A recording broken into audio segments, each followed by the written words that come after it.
We are live inside NRG Stadium in Houston as Texan Live continues its coverage of the 2015 UIL playoffs.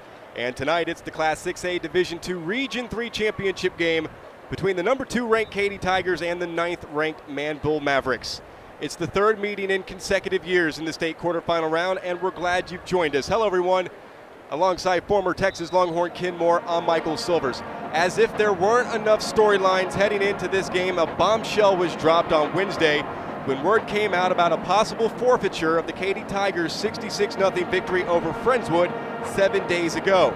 Katy ISD Athletic Director Debbie Decker had unintentionally overlooked the transfer rule regarding playoff participation that wasn't located in the same area of the University Interscholastic League's Constitution and Contest Rules document, and as such the player, a sophomore who had played for Seven Lakes during the regular season and was one of the 100 players who saw game action against Friendswood, with his entry into the game coming well after the Tigers had a 50-plus point lead, was ruled to be ineligible.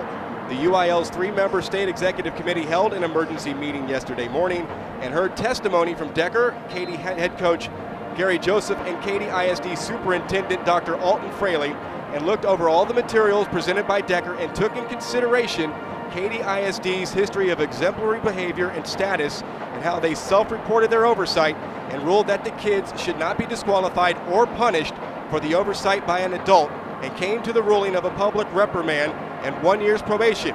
So after all that, Kid Moore, we still have a game to play. We do have a game to play, and it is a pleasure and a privilege that both of these ball clubs are able to participate tonight.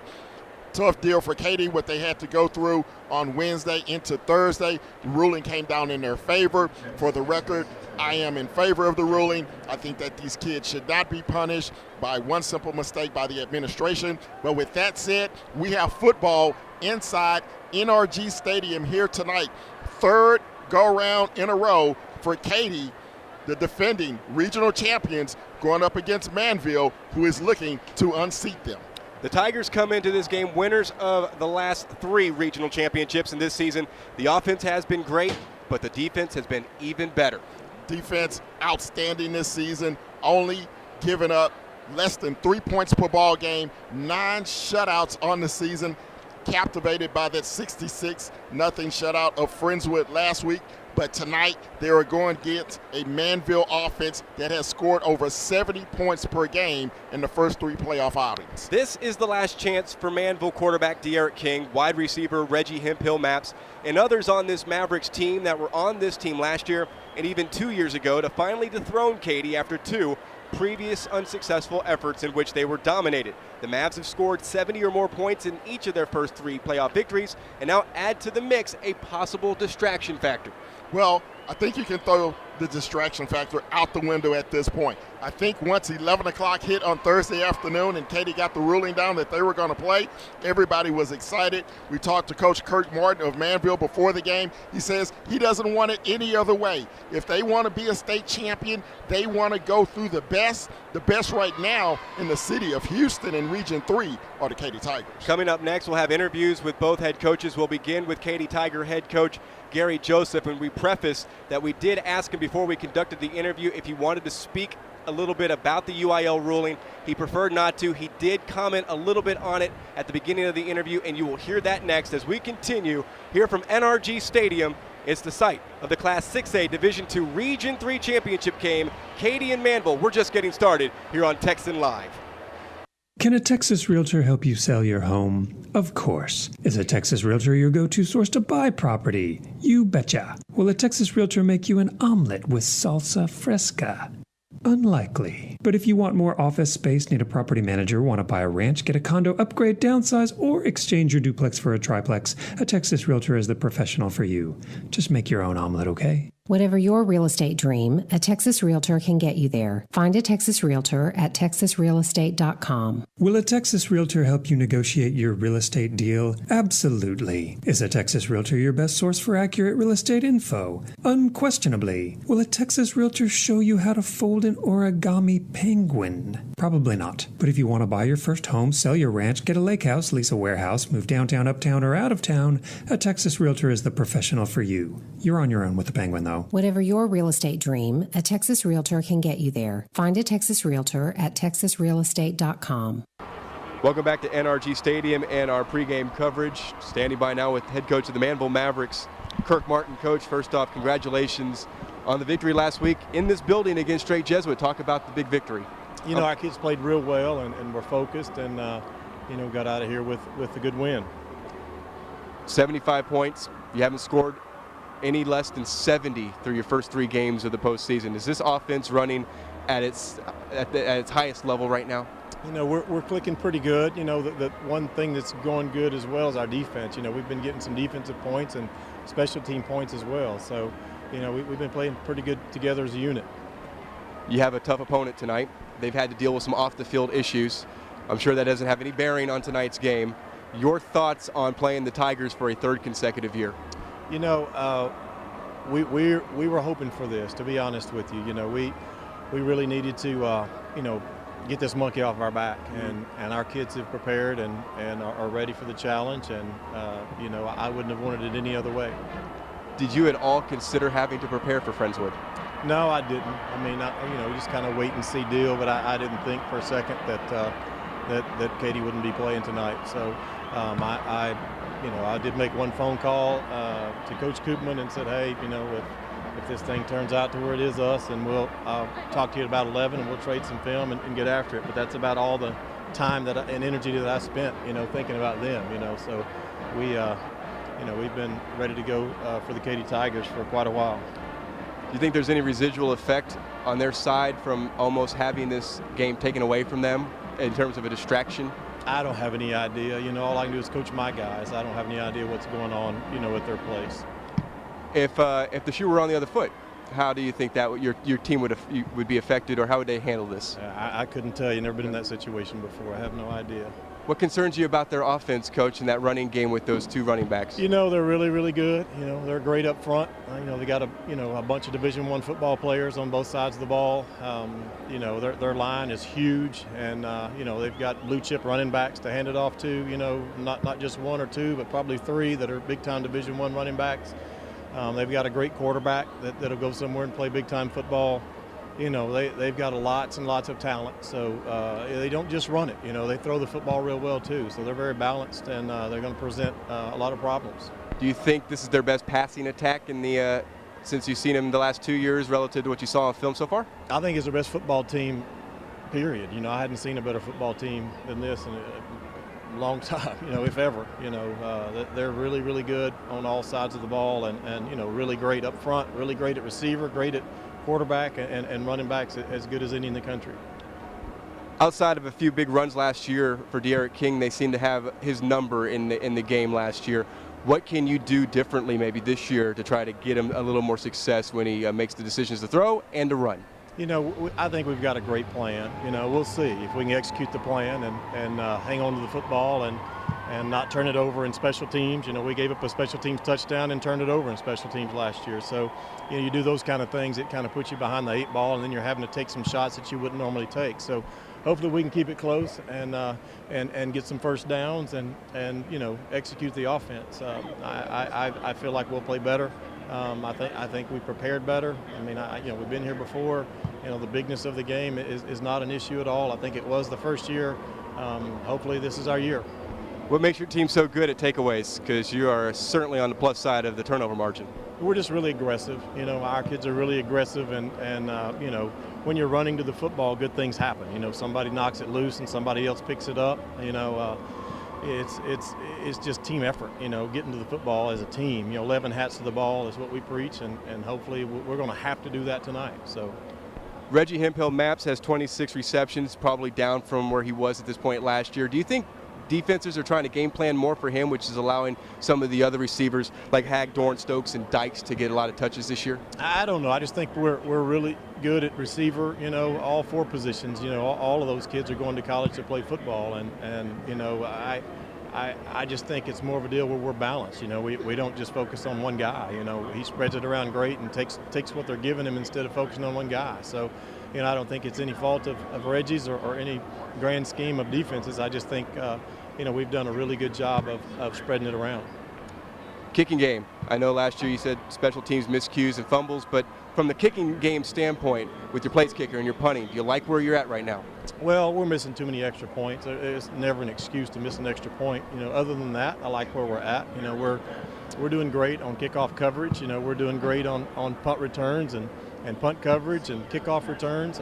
We've had some touchdowns in those areas. So I like where we're at, except for, extra points. We can't afford to miss any extra points tonight. If there's one aspect on the field tonight where this battle is going to be won and this game is going to be won, where's it going to be, Coach? Turnovers. If we can get some turnovers and we can not have any, on our side, I think that'll be the difference in the game. Thanks for taking the time to speak with this coach, and the best of luck to you. Thank you. Kirk Martin, the head coach of the Manvel Mavericks, will be back with more here from NRG Stadium, here on our pregame show, live on Texan Live. It's time to get in the state of football. Do you want to be a Texas football legend? Well, sign up today for the Dave Campbell's Texas Football Legend subscription. You'll get a year's worth of great content, collectibles only from Dave Campbell's, and special access to Lone Star football experiences. What's more is all Texas Football Legend subscribers will get their name published in the next summer edition of Dave Campbell's Texas Football. This is a perfect gift for the football fanatic in your house. Become a Texas Football Legend today by subscribing at texasfootball.com. Can a Texas Realtor help you sell your home? Of course. Is a Texas Realtor your go-to source to buy property? You betcha. Will a Texas Realtor make you an omelet with salsa fresca? Unlikely. But if you want more office space, need a property manager, want to buy a ranch, get a condo, upgrade, downsize, or exchange your duplex for a triplex, a Texas Realtor is the professional for you. Just make your own omelet, okay? Whatever your real estate dream, a Texas Realtor can get you there. Find a Texas Realtor at texasrealestate.com. Big Star Ford, Houston's fastest growing Ford dealer, year-end blowout. $15,000 off F-250s, $12,000 off F-150s, or 2015 F-150 only $339 a month. Free Yeti hoppers with every purchase. Huge discounts, best selection, most for your trade, low payments. Big Star Ford, big city discounts, small town dealing, 10 minutes south of downtown Houston off of 288. Shop bigstarford.com. You drive, we listen. Well, sometimes live radio, especially on the one of the bigger games of the year, sometimes technical difficulties plague you, of course unintentionally. So we lost our interview with Gary Joseph. We apologize for that. But Ken, one of the things he wanted to immediately mention about the situation over the last 48 hours or so was the great job the administration did and the character and class of Katy ISD Athletic Director Debbie Decker, who shouldered basically all of the responsibility and was willing to accept any penalty the UIL was going to hand down, including, if it got to it, a disqualification. Yeah, absolutely. I think Katy handled the entire situation the way you hope that any program would handle the situation. They came forth once they realized that there was a problem, self-reported the infraction. Now, of course, you know, a lot of teams, a lot of fans from different teams wonder if Katy may have gotten the benefit of the doubt. Well, you hope in these situations that sometimes it's not the letter of the law. Sometimes you have to use common sense and go by the spirit of the law. I think the UIL committee went by the spirit of the law. They took the common sense approach, which is what you want to happen not only in a situation like this, but in our courtrooms around the U.S. and things of that nature. You want people in powerful positions to take the common sense approach, and I think that's what happened in this situation. And you would hope that would be handled the same way down the line for other teams. Debbie Decker said, and I quote, "I didn't want the kids to be punished for my mistake. A rule was broken, although not on purpose, but I knew there would have to be punishments for that, and I was hopeful that they wouldn't penalize the kids for an adult mistake." And that's exactly what happened with that three-person panel yesterday morning. Gary Joseph said, in respect to the player in question, you know, when people ask, well, why did you play him to begin with, even though it was in mop-up duty? The kid, he said he wanted the kid who had been having a hard time away from the field of play to feel like part of the team and to make friends. So the best of intentions was never in doubt for this one player. Yeah, absolutely. And you know, sometimes you do things and everyone makes mistakes. The kids make mistakes, adults make mistakes, coaches make mistakes, broadcasters make mistakes. So we have to learn from it. Katy's learned from it. And to Manvel's credit, Coach Kurt Martin said before the game, and we heard during his interview, he wouldn't have it any other way. He wanted his team, who's lost to Katy the last 2 years, to get this monkey off their back. Not only that they can compete with Katy, but they think they can win this football game here tonight. Talking with Gary Joseph down on the field. Players are healthy, he said, and I quote, "This is probably the most healthy team he has at this point of the season." Yeah, absolutely. Of course, they've had some injuries throughout the year to some key players. Linebacker Patty Fisher, who was huge in this game last year, spying De'Aaron King. He is now healthy and ready to go. Backup tailback Glass, he's healthy and ready to go. Both teams say they're the healthiest that they've been all season, which is a surprise going into the 14th game of the season. Usually you see a lot of players beat up, but these teams are healthy, so we should have an exciting ball game out here tonight. Interesting take by Joseph when we asked him if he thought his team was playing its best football. He said if he played the same football he played last week, he probably wouldn't win the game tonight. Well, yeah, it's a different opponent tonight. No disrespect to Friendswood, but I don't think they're on the athletic level of a Manvel team that's put up more than 70 points in each of the first 3 playoff games that they've had this season. One thing that everyone has to watch out tonight is the wide receivers for Manvel. They do not have a tight end on the roster. They run a complete spread attack. We saw Katy have problems in round 2 against Cy Ranch. Cy Ranch had 2 big receivers on the outside. They were able to expose the Katy secondary. I would look for Manvel to try to expose that secondary here tonight. And talking about De'Aaron King, asked him, you were able to hold him pretty much in check last year, save for a few of the big runs, the big touchdown run, things of that nature. But by and large, they played him extremely well, better than anybody. And that's why they won 45-17 in this game last year. With that said, we asked him, do you have to do something different this year than you did last year? Because maybe that's what they're expecting you to do defensively. What other wrinkles would you employ to try to stop De'Aaron King? Maybe not stop him, but definitely limit him like you did last year. Well, De'Aaron King does not run the football nearly as he did his first 2 years as the quarterback of Manvel. He's given most of those rushing responsibility to his senior tailback, Devon Penniman. Penniman on the season has averaged over 12 yards per carry, 1,552 yards on the season. De'Aaron King, who as a sophomore rushed for over 1,200 yards, this year as a senior has only rushed for 631 yards this year. He's more of a pocket passer. He still will get out and scramble, but he likes to throw from the pocket. He'd rather spread it out to his receivers than rush down the field.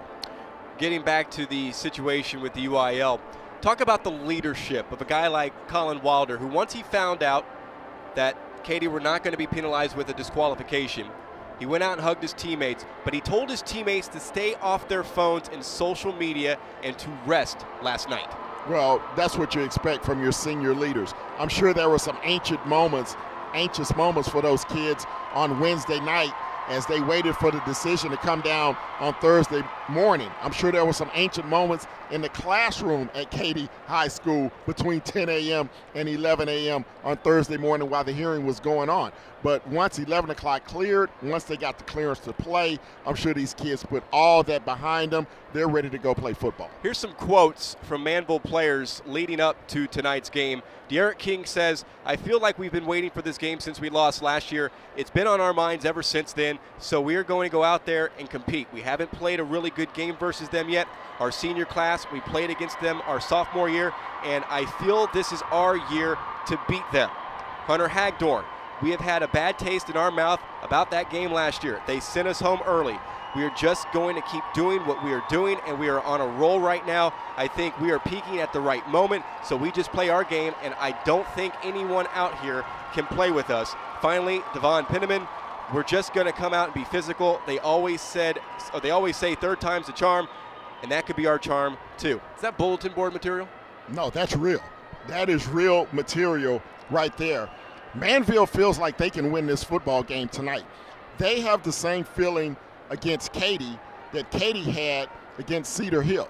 Cedar Hill defeated Katy the last 2 years in the state championship game. Katy had Cedar Hill circled on their calendar. Now Cedar Hill is out of the playoffs, so Katy doesn't have that target, doesn't have that chip that they did last year. Manvel still has the chip because the team that kept them from getting the chip is on the other side of the field wearing red and white tonight. So Manvel, they come in with a lot of swag. They come in with a lot of athleticism. They come in with a lot of confidence tonight that this is going to be a different year in 2015.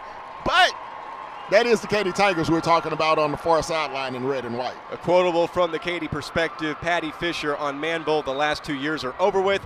This is a different year. Records don't mean anything. Stats don't mean anything. Well, true statement. Now, stats mean a lot for us up here in the booth, but for those guys down on the field, it doesn't mean a whole lot. It's going to be the team that protects the football tonight. It's going to be the team that has excellent special teams play tonight, and it's going to be the team that can capitalize on field position tonight that's going to come out on top. Coming up next as we continue on our pregame show here from NRG Stadium, Kenmore's keys to the game, and then we will have the opening kickoff to the state quarterfinal, the Class 6A Division II Region 3 Championship game, live here on Texan Live.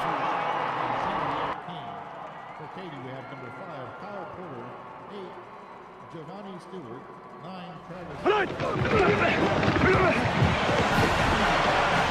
It's time to get in the state of football. If you can't live without your copies of the Dave Campbell's Texas Football magazine while on the road, subscribe today to the digital versions of the Bible for Lone Star football fans. That's right, Dave Campbell's Texas Football magazine has gone digital. Download our free app from the iTunes or Google Play Store today and subscribe. The digital subscriber to Dave Campbell's Texas Football will receive 10 exclusive editions a year, complete with extra video and audio features only found here. Within this subscription are the 6 digital-only in-season editions and exclusive recruiting edition, only available for digital readers. Or if you prefer, you can buy any one of the 10 annual digital magazines separately. Either way, get started today by downloading your free app and bring your Dave Campbell's Texas Football with you wherever you go. Howdy, Eggs. Thanks for all your support this past year. Don't adjust your TV. In support of breast cancer awareness, West Point Buick GMC is donating a portion of every vehicle sale to the American Cancer Society. So if you want a new vehicle, come experience the spirit of Aggieland and help us beat the hell out of cancer too.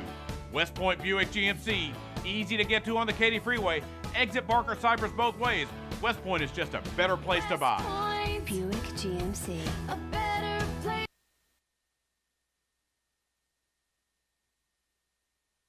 Come enjoy the heart of Katy, Texas, one of the most delightful cities in the Lone Star State. The best part? It's a short drive from Houston and minutes from the Energy Corridor. With places to stay and places to play, anything you'd like to eat, and an old town charm that can't be beat. Activities and fun for the entire family. Enjoy the best of both worlds in the City of Champions, Katy, Texas. For more information, go to cityofkaty.com. At Panera, we decided a long time ago to avoid the easy road and switch to antibiotic-free chicken. That decision set a lot of things in motion. So now it's not just chickens raised this way. It's more ingredients you can trust. Which has taught us a lesson. Sometimes, what you think is the harder road turns out to be the only one worth being on. Panera Bread. Live consciously. Eat deliciously.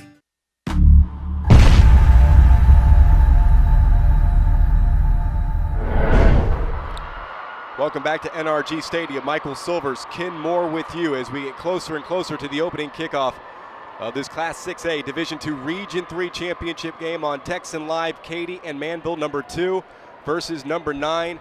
Katy's record, and we talked about this last week, Ken Moore, in their game against Friendswood. Inside this building is impeccable. 9-0 in the playoffs, overall 13-0, 2-0 in state semifinals, a state championship victory in 2008. Does that bother, or does Manvel take that into consideration? Is there any mental aspect from a Manvel standpoint, considering they've not beaten this team in 2 years? There's no mental aspect at this point of the preparation. The mental aspect comes in if you make a mistake early. Last week, Friendswood fumbled the opening kickoff. That set up Katy inside the red zone for a quick 7-zip lead. If something like that happens tonight to Manvel, that's when the doubt starts to creep into your mind. But for Manvel, they have to avoid those negative plays, especially early on in the first period, to keep their confidence high, to keep their confidence in the loudness of their fans loud as well. Manvel are on the field, about to come out of their run-through. Katy yet to enter. Both teams and the coaches said the key to them, if there was one spot on the field of play where this game is going to be won, it's going to be turnovers. Both teams plus side on their turnover margin. Manvel a plus 14, Katy a plus 10. Yeah, Manvel, they forced 31 turnovers on the season.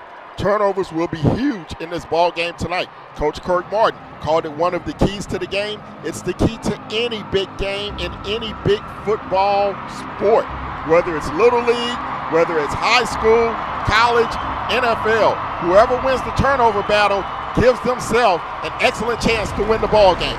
What are your keys to victory tonight? What do these two teams need to do to move on to the state semifinals in a week's time? Well, let's start with the 13-0 Katy Tigers out of 19-6A. They have to put pressure on the quarterback, De'Aaron King. They have to do that with the big defensive lineman, Corey Bethley. He leads the team with 14 sacks. They also going to have to defend the big wideouts, the speedy receivers for the Mavericks. They are led by Reggie Hemphill Maps and along with Sean Dykes. Dykes will work out of the slot. Hemphill Maps will work the outside.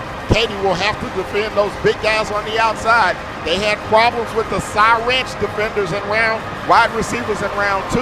We'll see if they can control them tonight. On the other side for Manvel, field position will be key in this ball game.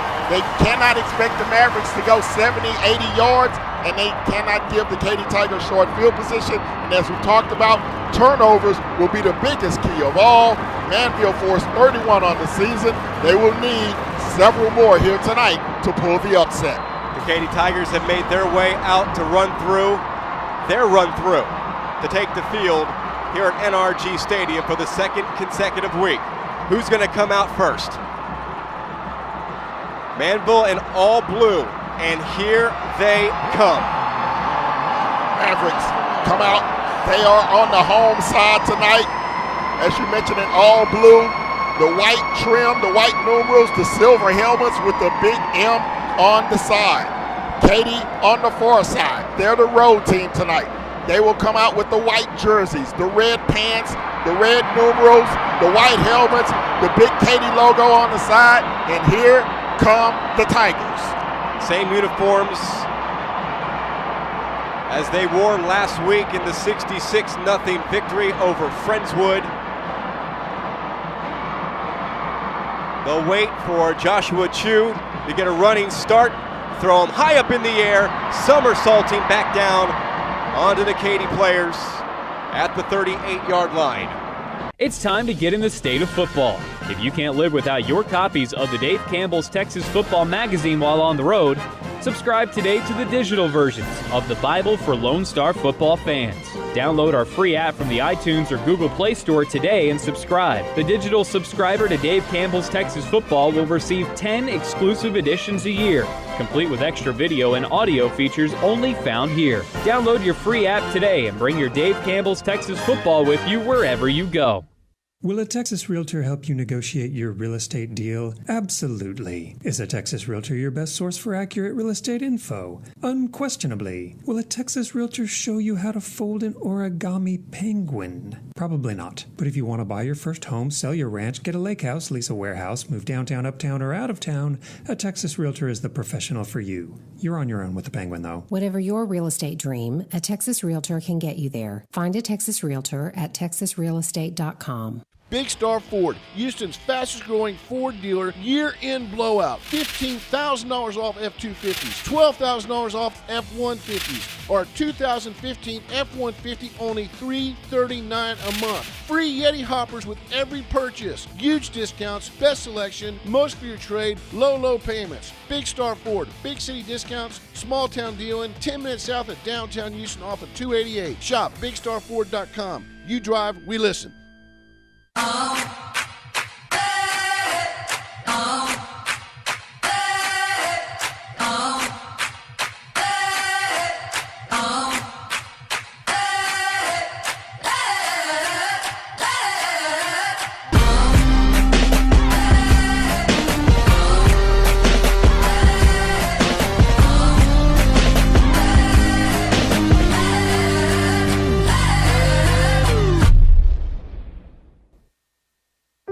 The body is incredibly powerful. It's nimble and fluid. But sometimes we push it too far. That's when you need the strength of Memorial Hermann and our body of affiliated orthopedic specialists. With our Iron Man Sports Medicine Institute, they not only get your body back to where it was, they get it to go further. It's what makes us more than just hospitals. We are a body of experts. Memorial Hermann, advancing health. Howdy, Eggs. Thanks for all your support this past year. Don't adjust your TV. In support of breast cancer awareness, West Point Buick GMC is donating a portion of every vehicle sale to the American Cancer Society. So if you want a new vehicle, come experience the spirit of Aggieland and help us beat the hell out of cancer too. West Point Buick GMC, easy to get to on the Katy Freeway. Exit Barker Cypress both ways. West Point is just a better place to buy. Buick GMC, a better place to buy.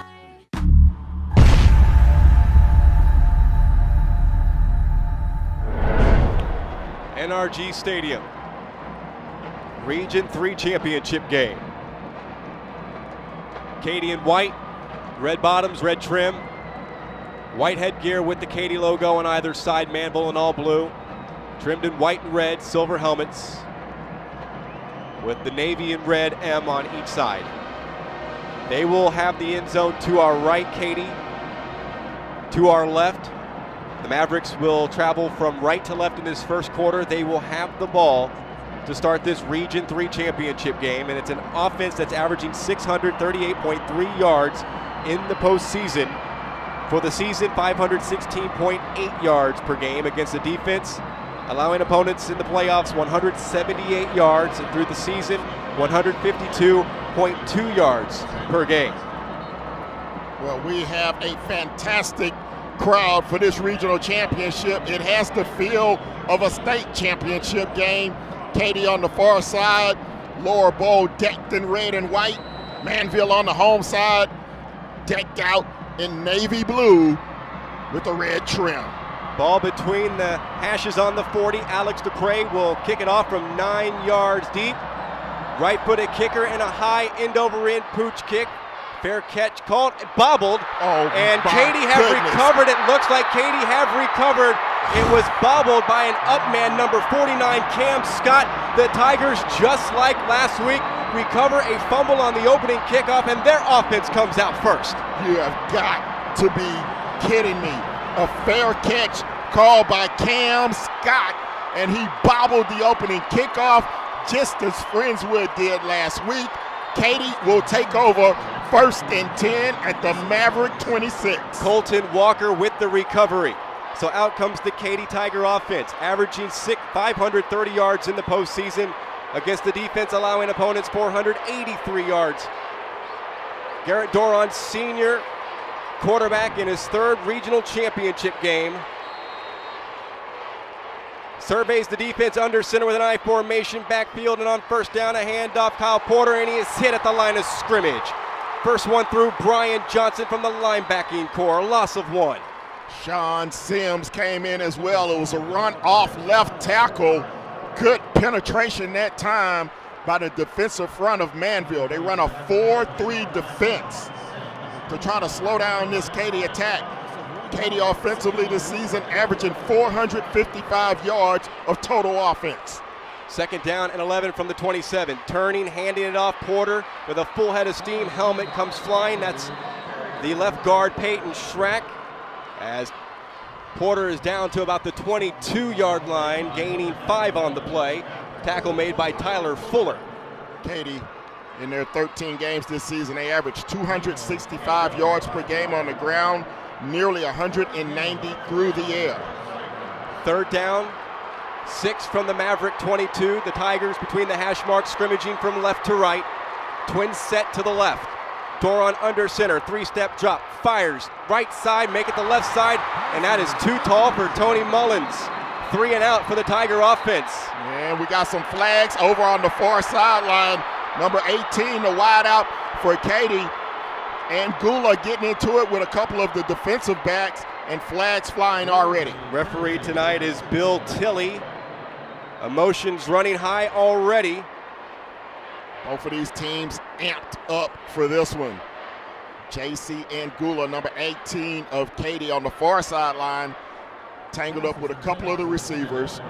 Referees now discussing it over near the 27-yard line. Most of the offense, Kenmore, are still on the field for the Katy Tigers. Garrett Doron on the far side is playing catch with his backup, Rocky Emery. These may be offsetting.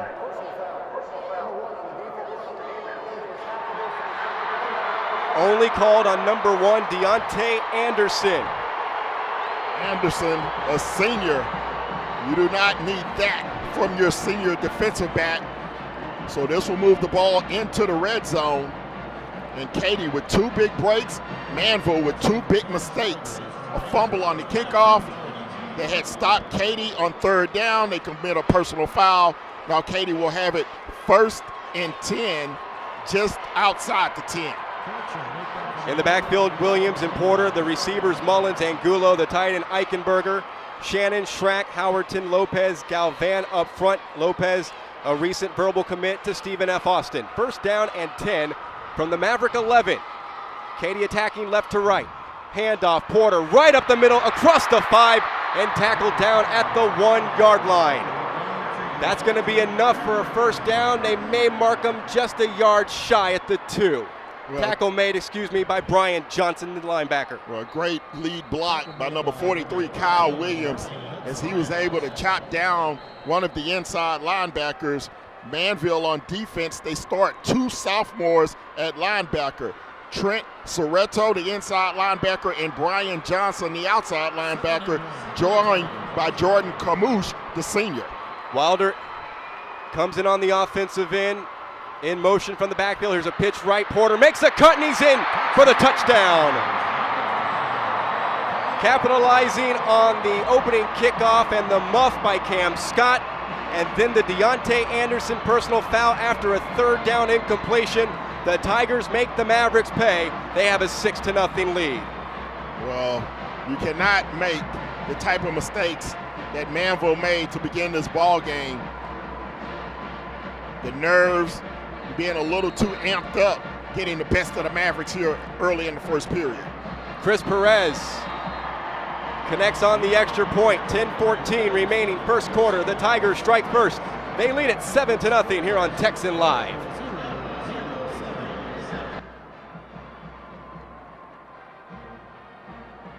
Can a Texas Realtor help you sell your home? Of course. Is a Texas Realtor your go-to source to buy property? You betcha. Will a Texas Realtor make you an omelet with salsa fresca?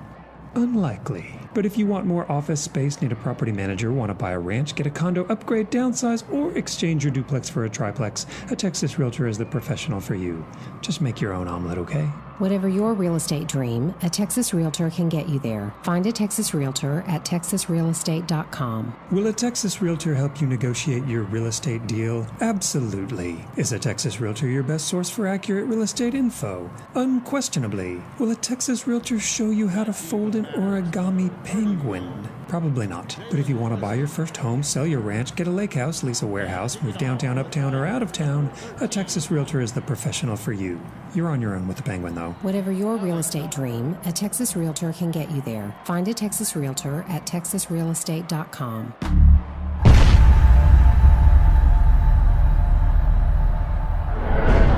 Here's the kickoff, another pooch kick by Dupre. Taken at the 19-yard line, left side through a nice hole. Devon Penniman over the 45, outside the numbers at the 47-yard line. Cane Island drive summary, a 2-yard touchdown run by Kyle Porter. That is his 29th touchdown of the season, his 69th for his career, and the 6th for him in the postseason. Caps off a 5-play, 26-yard drive, a minute 45 seconds off the clock. Perez adds the extra point. It's 7-0 with 10:08 remaining here in the first quarter. Tackle down on special teams, bringing down Penniman was DC Blades. And then a sideline warning taken by Katy as the Manvel Maverick offense out on the field for the first time, led by senior quarterback De'Aaron King, Devon Penniman the running back, Hemphill, Maps, Hagdorn, Stokes, Dykes the receivers, Tanini is the center, Duncan and Nuora are the guards, Thomas and Myers are the tackles. King, quick pass left, complete, Hemphill, Maps, and he is gobbled up by Hunter Stinson at the line of scrimmage. Nowhere to go for number 5. Manvel on the season offensively, averaging 516 yards per game, 246 on the ground, 270 through the air. They will run the spread 100% of the time. 4 receivers employed. Ball on the left hash, second down and 10 for the Mavericks. On the 47, Penniman out in motion from the backfield. Another pass this time. It's hauled in again by Hemphill Maps, but this time for positive yardage into the Katy's half of the field at the 49. 4 yards on the pass play. DC Blades on the coverage. This is a Katy defense that only gives up 62 to 63 yards per game through the air. That defensive secondary is going to be tested this evening. 9.5 to play, quarter number 1, 7-0 Tigers. Third down and 6 for Manvel. From the Tigers' 49-yard line, dropping the snap back, De'Aaron King, and he'll eat it for a 4-yard loss back to his own half of the field at the 48 at the left hash mark. And the Mavericks are going to have to punt it away. So 2-3 miscues already early by the Mavericks. This is a team that is way too amped up for this ball game. Coach Kirk Martin is going to have to get his guys settled down. They're making too many mistakes early in this ball game against the Katy Tigers. Out to punt it away is Diedrich Anderson. Had a punt last week of 75 yards. He boots this one down the field, and it bounces into the end zone. 52-yard punt, 32 on the net. No return, so Katy will take over 1st and 10 at their own 20. Defensively for Manvel, up front Hassan Glasgow, Sean Sims, Tyler Fuller, Lance Bryant. In the linebacking core, Trent Serrato, Jordan Carmouche, Brian Johnson. In the secondary, the cornerbacks are Brandon Bell and Urian Hudson, and the safeties Deontay Anderson and Derek Tucker. The D1 talent on both sides of the ball is simply staggering, but it's not anything that Katy concerns themselves with. As they attack from left to right, 1st down and 10, Doron under center. They'll scrimmage from their own 20. He rolls to his left, stops, pops, fires, wide open across the 30, across the 40, and out to midfield. Jackson Borowski, a 30-yard hookup. Brandon Bell gobbles him up, but not after a 30-yard hookup. Well, we haven't heard much from Jackson Borowski this season, so he surprises the Mavericks, capitalizing on a 30-yard catch and run, just the end cut, and then he takes it up the field another 15 yards after the catch. Katy on the mark. Just his 7th reception of the season, came in 128 yards receiving. Mullins in motion on 1st down and 10 from the 50. Handoff, Porter breaks it to the outside, then slides back down into Maverick territory before he is chopped down by sophomore linebacker Brian Johnson, who came in with 55 tackles, had 6 tackles last week against Drake Jesuit. Well, great job by Johnson coming up in run support. One thing you have to be wary of, you won't see it early on in the ball game, but you know at some point Katy's going to use that play action pass. At some point they're going to come up with a couple of trick plays as well. 2nd down and 8 from the Maverick 48. 3 receivers employed. Williams in a wing to the left, and on the delay to the outside right, it's Porter trying to turn the corner, lowers his shoulder, and he is hit on the play by Brandon Bell at the Manvel 42-yard line, galloping for 6 more yards. It'll be 3rd down and a long 2. Kyle Porter on the season, one of the leading rushers in the area, over 1,000 yards once again this season. To the wide side, the field split left, Borowski. Trey Turner in as a wing left. Eichenberger tight end to the right on 3rd down and 2 from the Manvel 42. The Tigers with a 7-0 lead. Here's another pitch to Porter. Breaks a tackle, has enough for a 1st down, and then he is gain tackled inside the 40 at the Manvel 38-yard line. Leading the way, Sean Sims, number 9, senior defensive tackle with 37 tackles coming in and 5 sacks. Katy trying to see what this Manvel defensive front is made of. They are running right at the Mavericks so far in this first period, and they're picking up some huge chunks of yardage. And Gulo will line up to the wide side left in a slot left Mullins. 1st down and 10 from the Manvel 38-yard line, I formation. Doron looks over the defense, takes the snap, turns, and on the play fake, he's going to rifle one over the middle. It is dropped by Angulo. Coverage by Urian Hudson, who leads the team in pass breakups, but he didn't have to break up a pass there. Angulo simply dropped it. Well, the defensive backs for Manvel given a lot of cushion on the outside. We saw Borowski with a big pass play early in this drive. That would have been another one to Angulo, but he just dropped it. 2nd down and 10 from the 38. 7-0 Tigers. They scrimmage from left to right. Ball on the right hash mark. DeAndre Glass checks in as a receiver, and he'll get a pitch in motion. And he turns the corner across the 35 and down to the 30. That's a rumble of about 7 to 8 yards. He's collared on the play by Alex Vega. That's something new we haven't seen from Katy much. Glass lines up on the right side, comes in motion from left to right, just a toss sweep, cuts it up inside, chopped down after an 8-yard gain. Ball sits on the far left hash, 3rd and 2. We'll see if the Mavericks can come up with a big defensive stop. Glass came in 471 rushing yards in the playoffs and 9 touchdowns. 9 of his 14 this season have come in postseason play. 3rd down and 2. Handoff straight ahead. Porter with a 1st down and more across the 20 to the outside 15, 10, 5, touchdown. 30 yards, and Porter scores for the 2nd time here in the 1st quarter.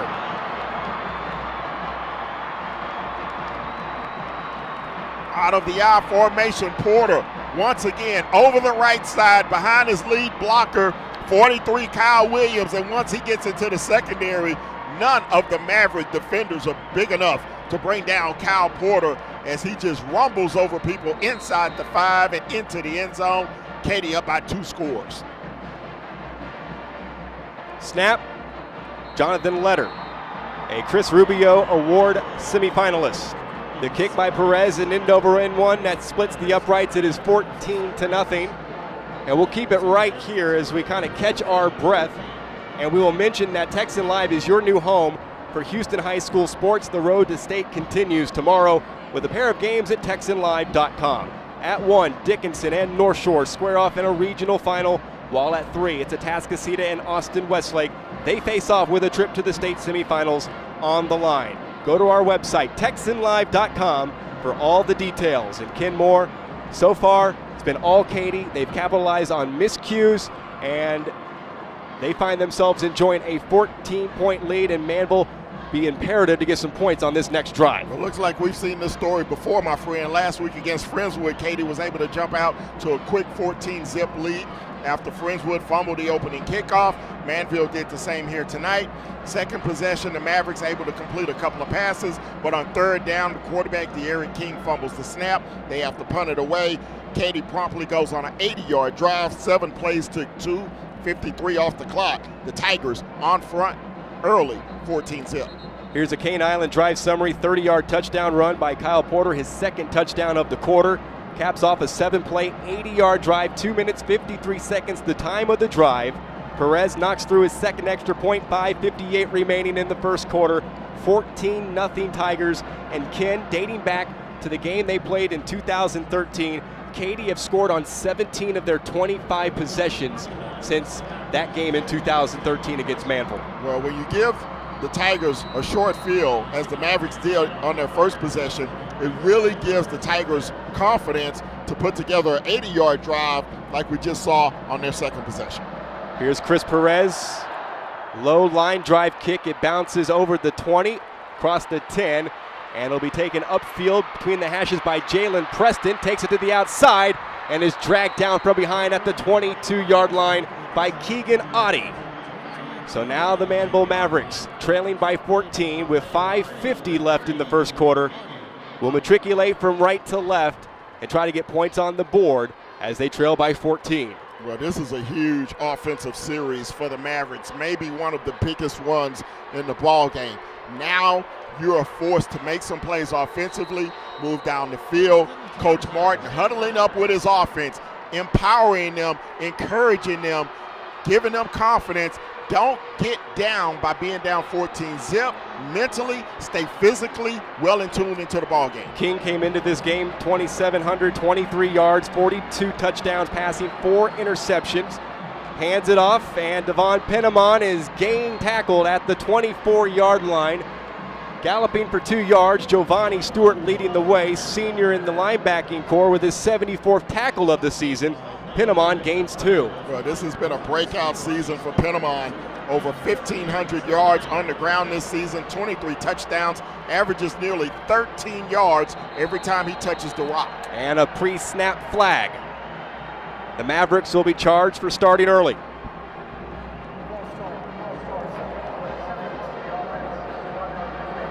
Called on Mackenzie Nuora, the junior guard. Last week, Manvel penalized 5 times for 50 yards.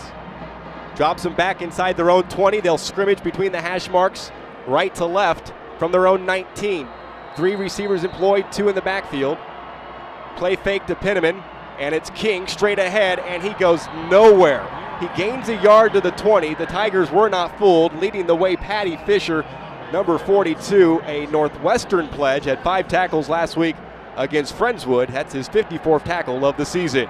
Well, as we mentioned in the open, De'Aaron King doesn't do as much rushing as he's done in the past. Only 631 yards on the ground this year for the senior quarterback. 3rd and 12, pass left, inaccurately thrown.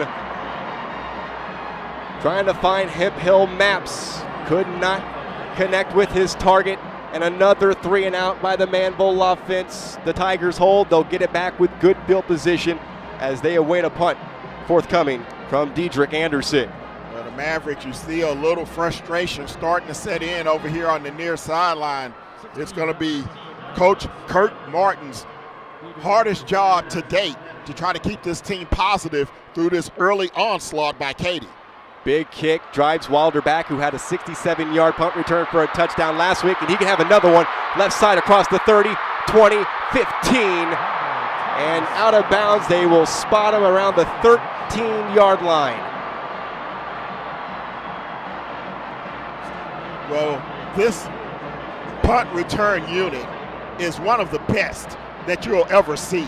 They set up the wall to the left side. He cuts it up the middle. As soon as he receives the punt, does Wilder, breaks it to the outside where the wall is set up. He got an excellent block from Austin Vargas, and now Katy once again set up inside the Manvel red zone, 1st and 10 at the 15. 42-yard return for Wilder. 1st and 10. Motion man Angulo left to right. Smacks Doron on his left hip. Turning, handing it off. Porter right up the hash marks. Down inside the 10. Taken down at the 7. That's an 8-yard run. He's gobbled up by Brian Johnson, who's had to make a handful of tackles already here in the first quarter. Well, I tell you what, Lance Bryant, defensive tackle for Manvel, is really getting pushed off the line of scrimmage on the left side of that defensive line. Katy running behind the right side of theirs. They're finding some huge yardage and another big play on 1st down. Inside 4:20 remaining, quarter number 1, 14-0 Katy, and after a great return on a punt by Colin Wilder, they have it 2nd down and 2 inside the 10. Doron takes the snap, play fakes, rolls to his right, and throws, and it is complete.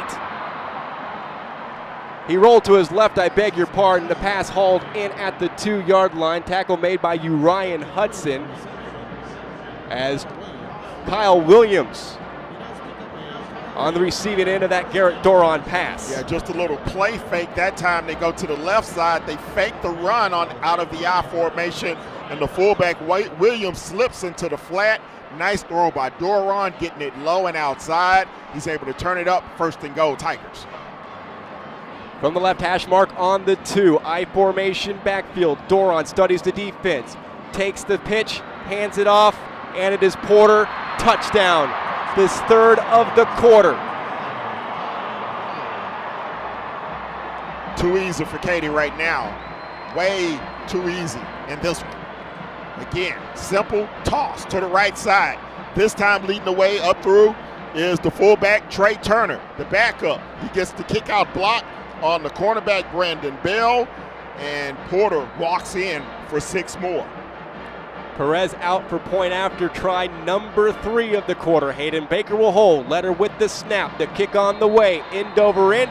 It is good, but we will pause because we have a flag down.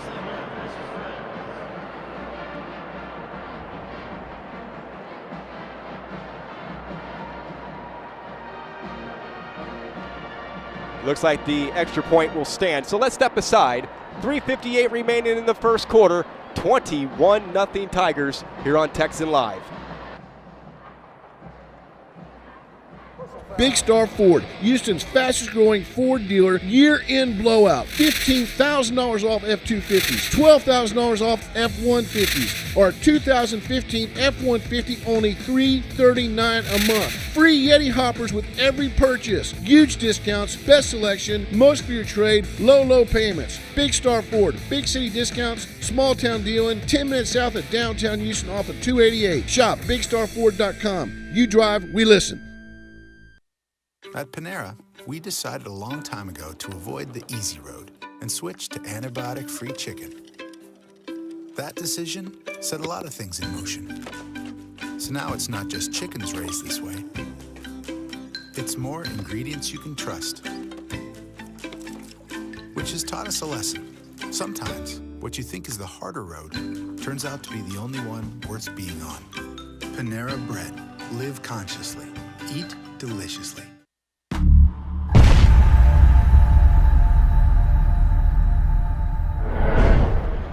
Cane Island Drive summary, a third touchdown run by Kyle Porter. This from 2 yards out, paced by a 47-yard punt return by Colin Wilder. 3 plays, 15 yards, a 42nd time on that possession. 3:58 remaining here in the first quarter. It is 21-0 Katy, and Ken, you have some stats from here inside, about just outside the first 8 minutes of this game. Yeah, looking at the numbers, I mean, it's every bit as the 21 zip score would permeate. Katy with 110 yards of total offense, 7 first downs. Manvel, 4 yards of total offense, 0 first down, 0 yards on the ground for Manvel early on in this ball game. And they were penalized 15 yards on that extra point. So Chris Perez has the ball teed up on the Manvel 45. I would assume he would just boot it out of the back of the end zone and force the Mavericks to start on their own 25, but we'll see. Right-footed kicker, and that's exactly what he'll do with an end-over-end kick. He'll split the uprights. Why not? All going Katy's way so far tonight at NRG.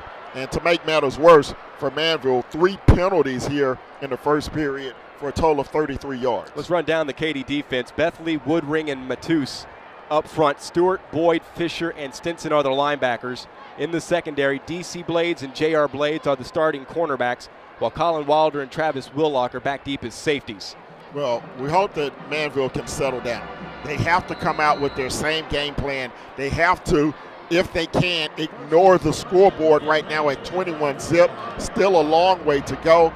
All they need is a big play offensively to try to get some momentum in this football game, but they're going to need their quarterback, De'Aaron King, to be on point on this drive. Motion man, play fake to him, and King able to slice over the 30-yard line left side to the 32, gaining 7 before he's gobbled up by Andrew Einerson. King, over the previous 2 seasons as a sophomore in 2013, he rushed for 1,290 yards. As a junior last year, 822. This year as a senior, 615. This time he gives it to Penniman, and he is tackled out in the open field by Braden Boyd, junior middle linebacker, 51st tackle of the season. Had 3 tackles and a sack last week against Cy Ranch. Travis Willock also slashing in to make the tackle. Big third down coming up for the Mavericks. They're 0 for 2 so far. Pass left, complete. Hemphill Maps can't turn away from JR Blades, but the pass is complete at the 38 for 4 yards. A third down conversion and the first down of the game for the Manvel Mavericks. You see the Mavericks now going to the short passing game so far in this first period. They feel they can use that as a supplement to their running game. King on the zone read straight ahead to the 41-yard line. Dropped on the play by Giovanni Stewart. And another reason that Manvel is trying to implement the short passing game is to negate that big pass rush of Katy. The quicker that King can get release the football, the less hits he will have to take. 2:45 remaining, quarter number one, handoff right up the gut. The Katy Tigers seal it off right into the teeth of the defense. Devon Penamon gets right back to the line of scrimmage. It'll be 3rd down and 8 as Braden Boyd crashes in to lead the way. Well, this is a Katy defense that's very tough to run against. They only give up 89 yards per game on the ground. This going up against a Manvel offense that averages 246 on the ground. Something has to give tonight. 3rd and 8, King fires up the seam, complete, and Hip Hill Maps makes one man miss, and he is tackled inside the 30-yard line from behind. A big 3rd down play as Colin Wilder makes the tackle at the 28-yard line. Well, you saw him set that up earlier. They were throwing the short passes to Hip Hill Maps. That was time. It was a pump and go. He fakes the short pass, goes upfield for the big gain and the 1st down. 39 yard, make it 31 yards on the hookup. Back on the ground. And Devon Penamon can only muster back to the line of scrimmage. They may give him a yard to the 27. Penamon on the season, 1,552 yards, 23 touchdowns, over 660 yards here in the postseason. King, design run outside the hash marks. He's tackled by Braden Boyd short of the 25-yard line, a gain of a yard. It's going to be 3rd down and 7. Another 3rd down in this series. They're 2 for 2 so far. They want to stay out of these 3rd and longs. Let's see if Katy dials up a blitz. King will throw on 3rd down and 7. Launches over the middle, hauled in. At the 11-yard line, Keegan Oddie brings down Sean Dykes, his first catch of the day, his 35th for the season. 15 yards on the reception. That time, De'Aaron King rolled out to the left, didn't have a place to run through it downfield, and here they come again. Penman up the middle. He's into the end zone for 6. What a response after spotting the Tigers. 21 points. Devon Penamon races into the end zone for his 24th touchdown of the season. This from 11 yards out. And that fast break offense of Manvel, we saw it at its best on that drive. The quick pass plays, the runs up the middle, the quarterback draws, and then Penman takes it in for the score. Enos Sefa to tack on the extra point. You heard Kirk Martin say his team has been pretty lackluster kicking extra points this season. This will cut the lead to 14. Kick on the way, end over end, and it is good. So the Katy Tigers lead is cut to 14. After scoring the game's first 3 touchdowns, the Mavericks respond, and they really needed it, and they got it. Well, a great job of mixing the pass plays and the running plays. They were finally able to not have any penalties on this drive, no miscues with bad snaps, able to get the quick pass plays out to Hemp Hill Maps. Then they went down deep to him on a up and out, and then you saw the inside route come, and then the quick hitter up the middle to Devon Penman for the touchdown, his 24th of the season. Penman had 210 yards on 8 carries and 3 touchdowns last week in the win over Straight Jesuit. 5 carries right now, 17 yards, and the 11-yard touchdown. Tigers will get it back in probably their worst field position of this first quarter with 1:05 remaining. That was a 10-play, 75-yard drive for the Manvel Mavericks to respond after the Tigers scored the game's first 21 points. The time of the possession, 2 minutes, 53 seconds. That your Cane Island Drive summary. Here's the kickoff by Alexis Lopez, taken at the 6-yard line, across the 15, across the 25, out across the 30 to the 31. Tony Mullins races up the left hash mark. A good, solid field position for the Tiger offense. Now we saw the Maverick offense respond on that last possession. Let's see if the Manvel defense can try to slow down this Katy offensive attack. 59 seconds remaining. Quarter number one, 21-7 Tigers. They will scrimmage left to right, ball on the left hash from their own 30-yard line. Mullins and Borowski to the wide side right, Borowski in a slot. Porter in as the deep man, the fullback is Williams. Doron, play action pass. Pulls it down and fires across the middle. It's incomplete. Targeting Tony Mullins. Brandon Bell supplying the coverage, a commit to New Mexico State. 6 pass breakups this season for the senior in the secondary at second down. Well, good protection that time by the offensive line. Doron, the first receiver he was looking at was Borowski. He was covered, came back to his secondary option, which was Mullins. Pass dropped near midfield, second down 10. Doron with 55 touchdown throws in his career at Katy High School. Studies the defense on second down and 10 from the 30. Pitch to Porter. That one did not look so good coming out of Garrett Doron's hands, and Porter is stopped at the line of scrimmage. Hassan Glasgow makes the tackle. He is a Houston Cougar commit. They've got an important game tomorrow, don't they? Oh, wow, for the championship over at the deck, 11 a.m. It's going to be a good one. Third down and 10. The Tigers 2 for 3 on third downs in the first quarter. Clock rolling, 23 seconds to go. First quarter, they lead at 21-7. Porter behind Doron out of the shotgun. 3 receivers employed. Snap back to number 12. Looks. Under pressure. Escapes. Put his hands on the turf. Escapes again. Another sack. And this time he is thrown down back inside the 15-yard line. Numbers game kept up. And DePriest Taylor, the sophomore linebacker, threw Doron down at the 14-yard line. And he threw him down hard. Doron escaped the pressure from number 92, Lance Bryan. Escaped Bryant twice, but finally body slammed to the ground by DePriest Taylor. 15-yard sack. Is going to be fourth down, as that will end the first period. Into the first quarter, 21-7 Katy. This is the Region 3 championship game on Texan Live.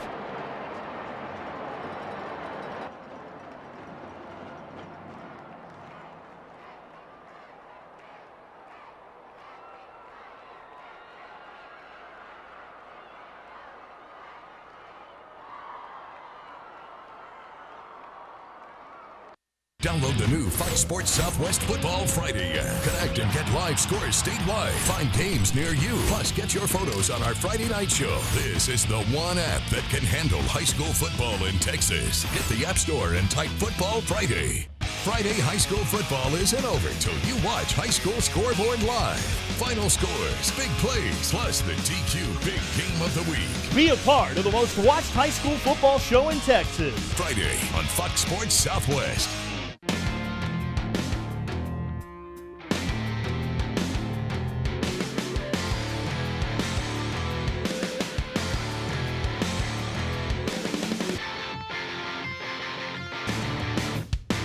Only one network is big enough to cover the great state of Texas, and only one show travels across the state to get the skinny on high school sports every week, all year long. You want the best in high school sports? Catch High School Spotlight on Fox Sports Southwest.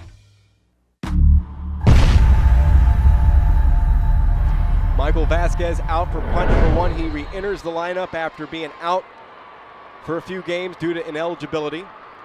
First time the Maverick defense forced the Tigers to punt it away. There's 2 back in their own half of the field for the Mavericks.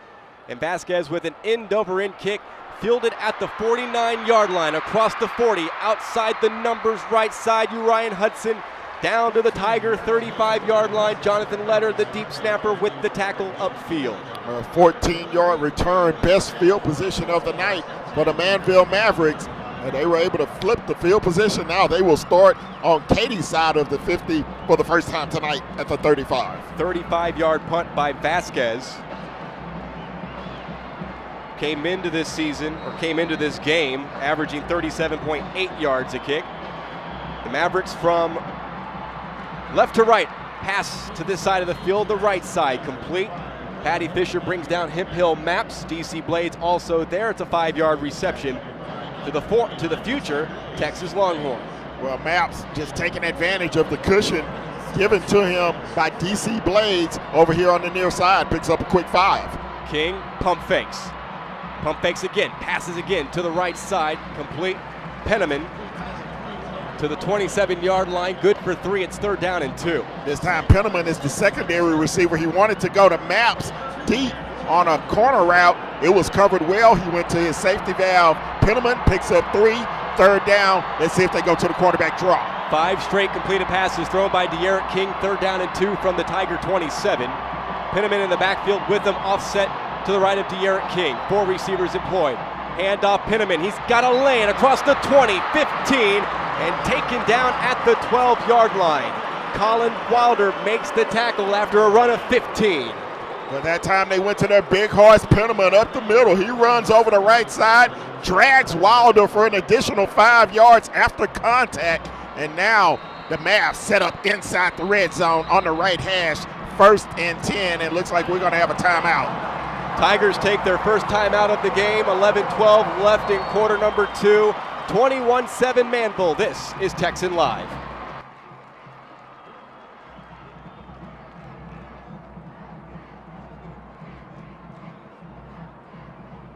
It's time to get in the state of football. Do you want to be a Texas football legend? Well, sign up today for the Dave Campbell's Texas Football Legend subscription.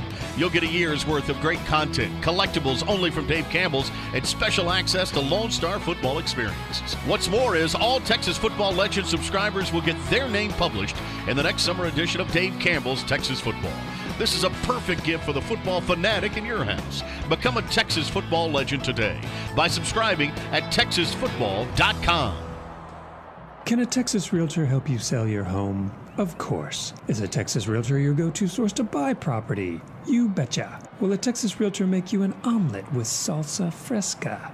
Unlikely. But if you want more office space, need a property manager, want to buy a ranch, get a condo, upgrade, downsize, or exchange your duplex for a triplex, a Texas Realtor is the professional for you.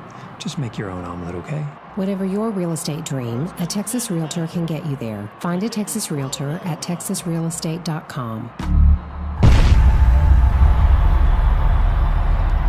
1st down and 10. Direct run right side, King. And he is hit hard at the 10-yard line by Patty Fisher. The Northwestern Pledge, who spied on King all throughout last year's regional championship game.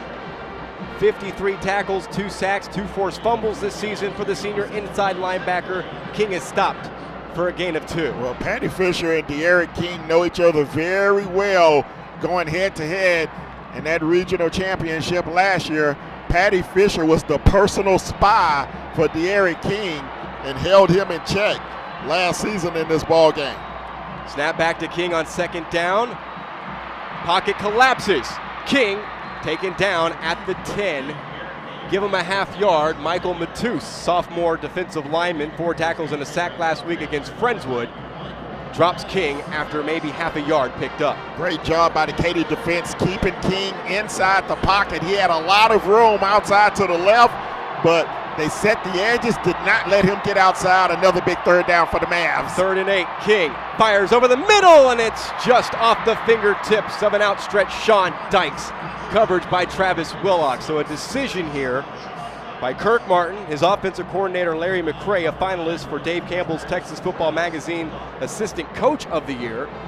And they're going to send the field goal unit out to attempt a 27-yard field goal. Yeah, Ina Sinfa, he will be kicking from the right hash. Now, we saw him in warm-ups.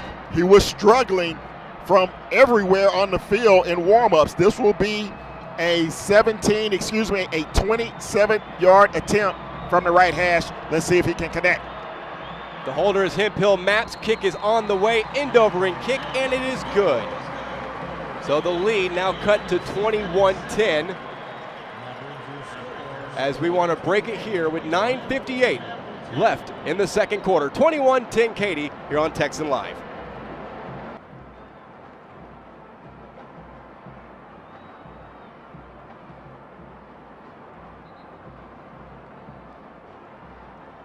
Big Star Ford, Houston's fastest growing Ford dealer, year-end blowout. $15,000 off F-250s, $12,000 off F-150s, or 2015 F-150 only $339 a month. Free Yeti hoppers with every purchase. Huge discounts, best selection, most for your trade, low payments. Big Star Ford, big city discounts, small town dealing, 10 minutes south of downtown Houston off of 288. Shop BigStarFord.com. You drive, we listen.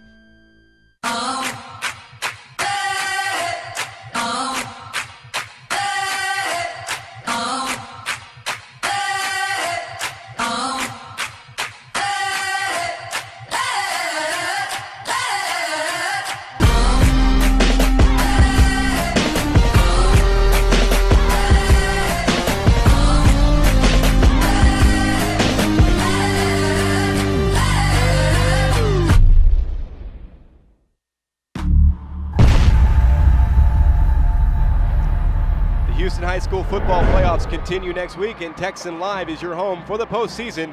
Get your tickets to the state championships held at NRG Stadium in Houston by following the UIL link on TexanLive.com. Then follow your team on the road to state at the home for Houston High School sports.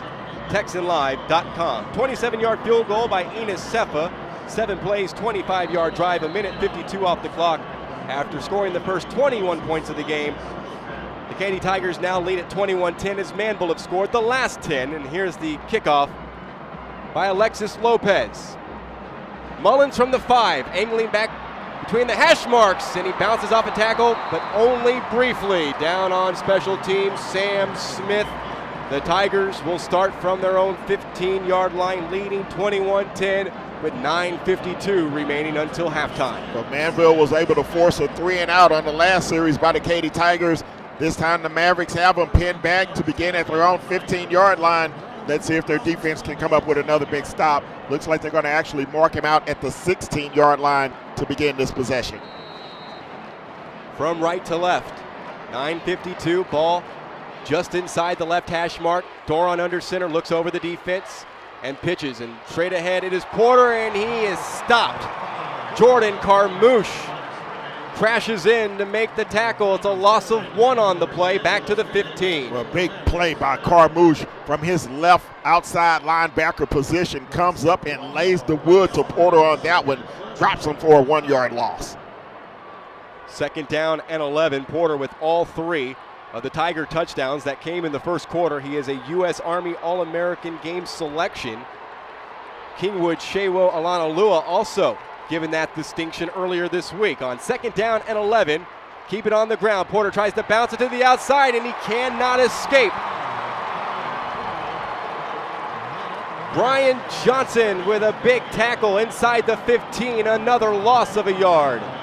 Now you see this Maverick defense starting to play with some confidence. We'll see what Katy and Coach Joseph Dowell up here on 3rd and long. Maverick crowd over here on the home side rising in unison as one. They want another big play from their defense. Twin set left with Mullins and Borowski. I formation on 3rd down and 12 for the Tigers on their own 14. Screen pass complete. Mullins, middle of the field, spins over the 15, but gets back to the original line of scrimmage as Brian Johnson again. How about the performance thus far defensively by Brian Johnson of the Manvel Mavericks? Well, Johnson has been tremendous so far. One-on-one in the open field. Very few can bring down Tony Mullins. Johnson does it that time with the tackle.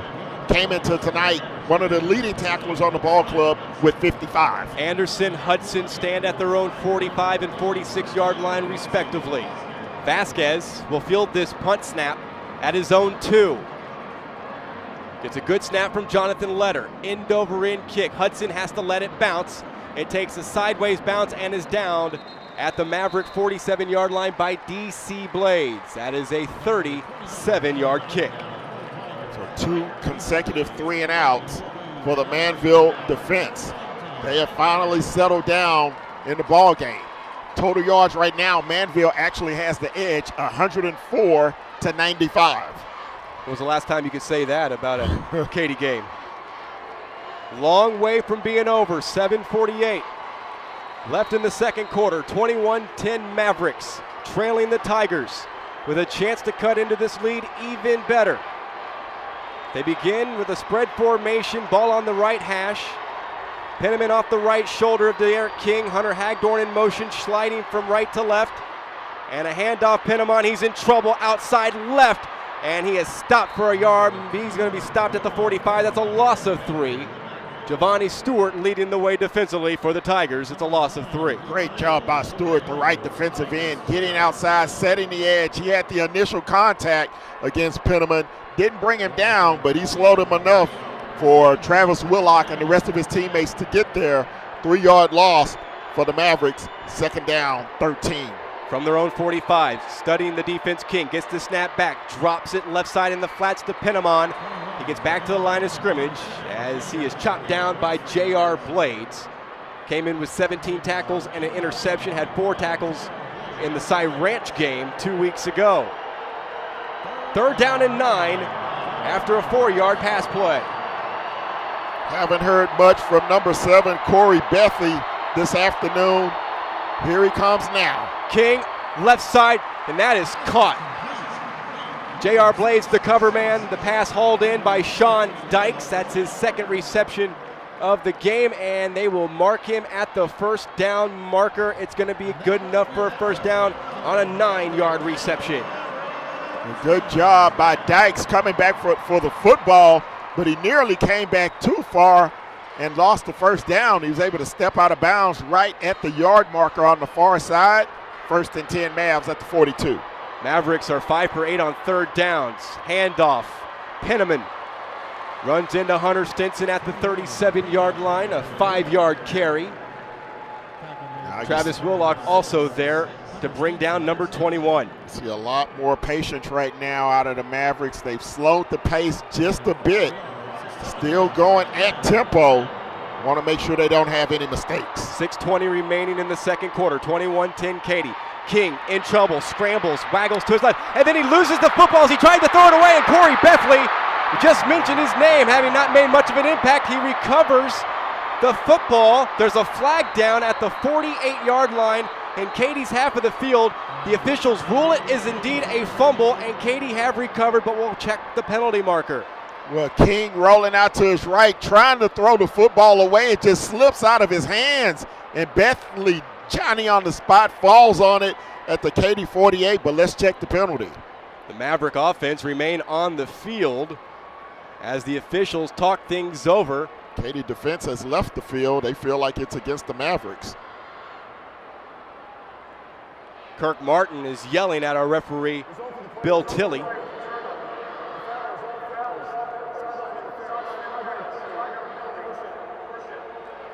So another sideline warning that turns into a 5-yard penalty. Katy get the ball back after the turnover on the fumble by De'Aaron King.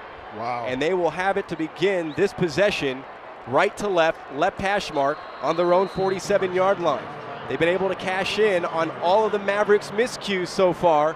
6:12 remaining until halftime. The Tigers have a 21-10 lead. Porter will begin as the lone setback with a wing right Williams and a twin set to the wide side right. Doron takes the snap, delays, hands it off. Porter straight ahead, lowers his shoulder and lays some lumber into Urian Hudson. Officials come crashing in. Helmet comes flying off center Cole Shannon. It's a run of 6 yards as Shannon has to check out. Well, what a lick laid by Porter as he lowered his shoulder right into the cornerback, Urian Hudson. Hudson not used to taking those kind of shots as a defensive back. Line of scrimmage, the 47 in Maverick territory, 2nd down and 4. The Tigers have gone 3 and out in their last 2 offensive possessions. We've seen a lot of Jackson Borowski in the slot this afternoon instead of Angulo. Pitch outside right, Porter, chopped down at the line of scrimmage. Brian Johnson again making a defensive impact. So now it's 3rd down and a long 4 from the 47-yard line for the Tigers as we roll inside 5.5 to play in the 2nd quarter. The Tigers lead it 21-10. Great job by Johnson that time going underneath the attempted block of the fullback Williams, avoided Williams, able to get through on Porter, stopping for no gain. 3rd and 4 from the 47 in Maverick territory. Mullins in motion right to left. Doron looks over the defense, waggles to his left, stops. airs it out left side, complete to Mullins, out of bounds at the 40. And we've got flags thrown on this side of the field. Is it going to be an offensive pass interference or defense? Absolutely offensive. It was an illegal pick by Borowski. He was actually blocking downfield before Mullins caught the football. This one's coming back. At least it should be.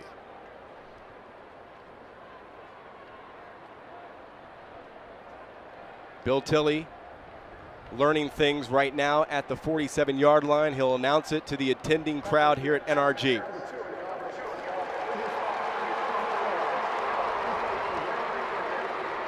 Big penalty on Borowski, which nullifies a third down conversion and drops the Tigers back in their own half of the field. We'll see where the new line of scrimmage will be set. It's a 15-yard penalty. It's going to be third down and forever.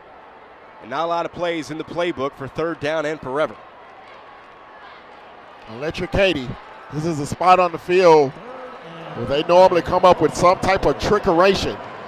They may want to save their tricks for later in this ball game, but don't be surprised if they pull something out of the hat here. It's going to be 3rd and 19 at their own 38.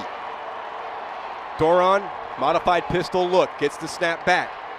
Drops it underneath Porter. He's immediately in trouble. It turns and goes backwards, and that was well scouted from the get-go by Jordan Carmouche and the Maverick defense. A loss back to the 30-yard line. Well, Carmouche, he's the leading tackler for the Mavericks. Came in with 58 on the season. Drops Porter for an 8-yard loss, and they're going to need to get to Pearland for a first down. Michael Vasquez out for his 3rd consecutive punt.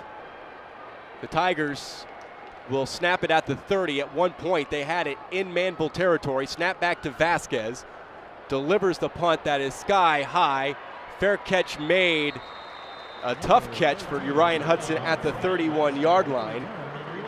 39-yard kick by Vasquez.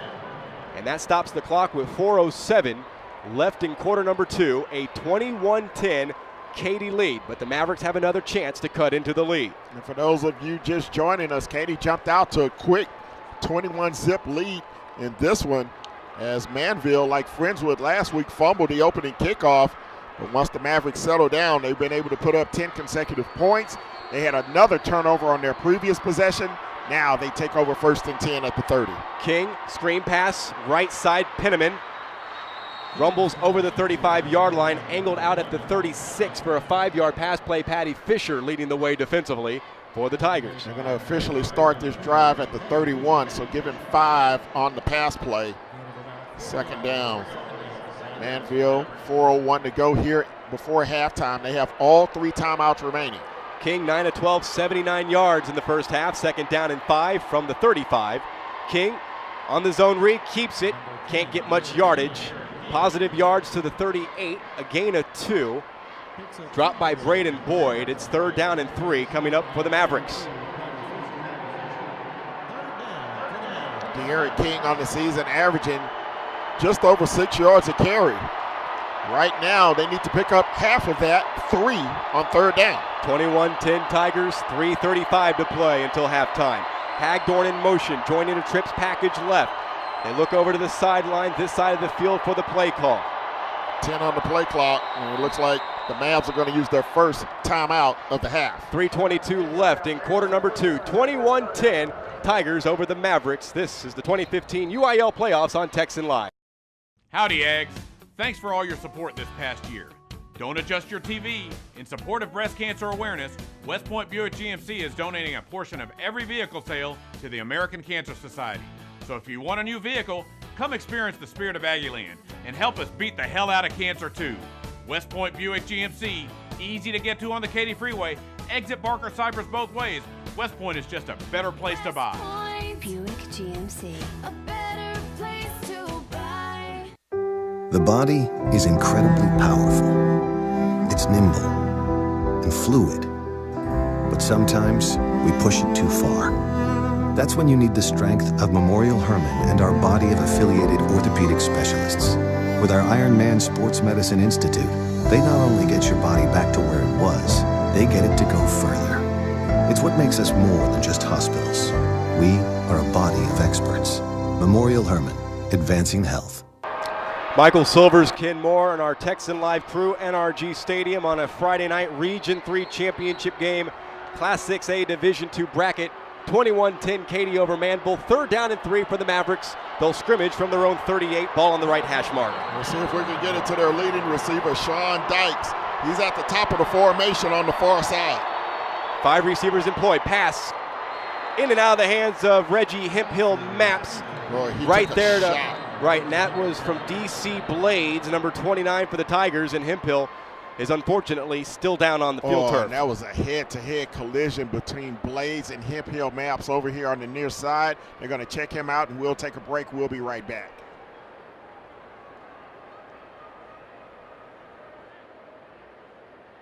Come enjoy the heart of Katy, Texas, one of the most delightful cities in the Lone Star State. The best part? It's a short drive from Houston and minutes from the Energy Corridor. With places to stay and places to play, anything you'd like to eat, and an old town charm that can't be beat. Activities and fun for the entire family. Enjoy the best of both worlds in the City of Champions, Katy, Texas. For more information, go to cityofkaty.com. Reggie Hemphill was able to walk off the field under his own power, which is a great sign. After the collision with DC Blades, he'll take a seat on the Mavericks sideline on the steel benches. And we'll see if he's going to be able to return. It's tough either way you look at it. You hope his bell wasn't rung so much that he has to remain out for the remainder of the game. It's 4th down after the pass fell incomplete.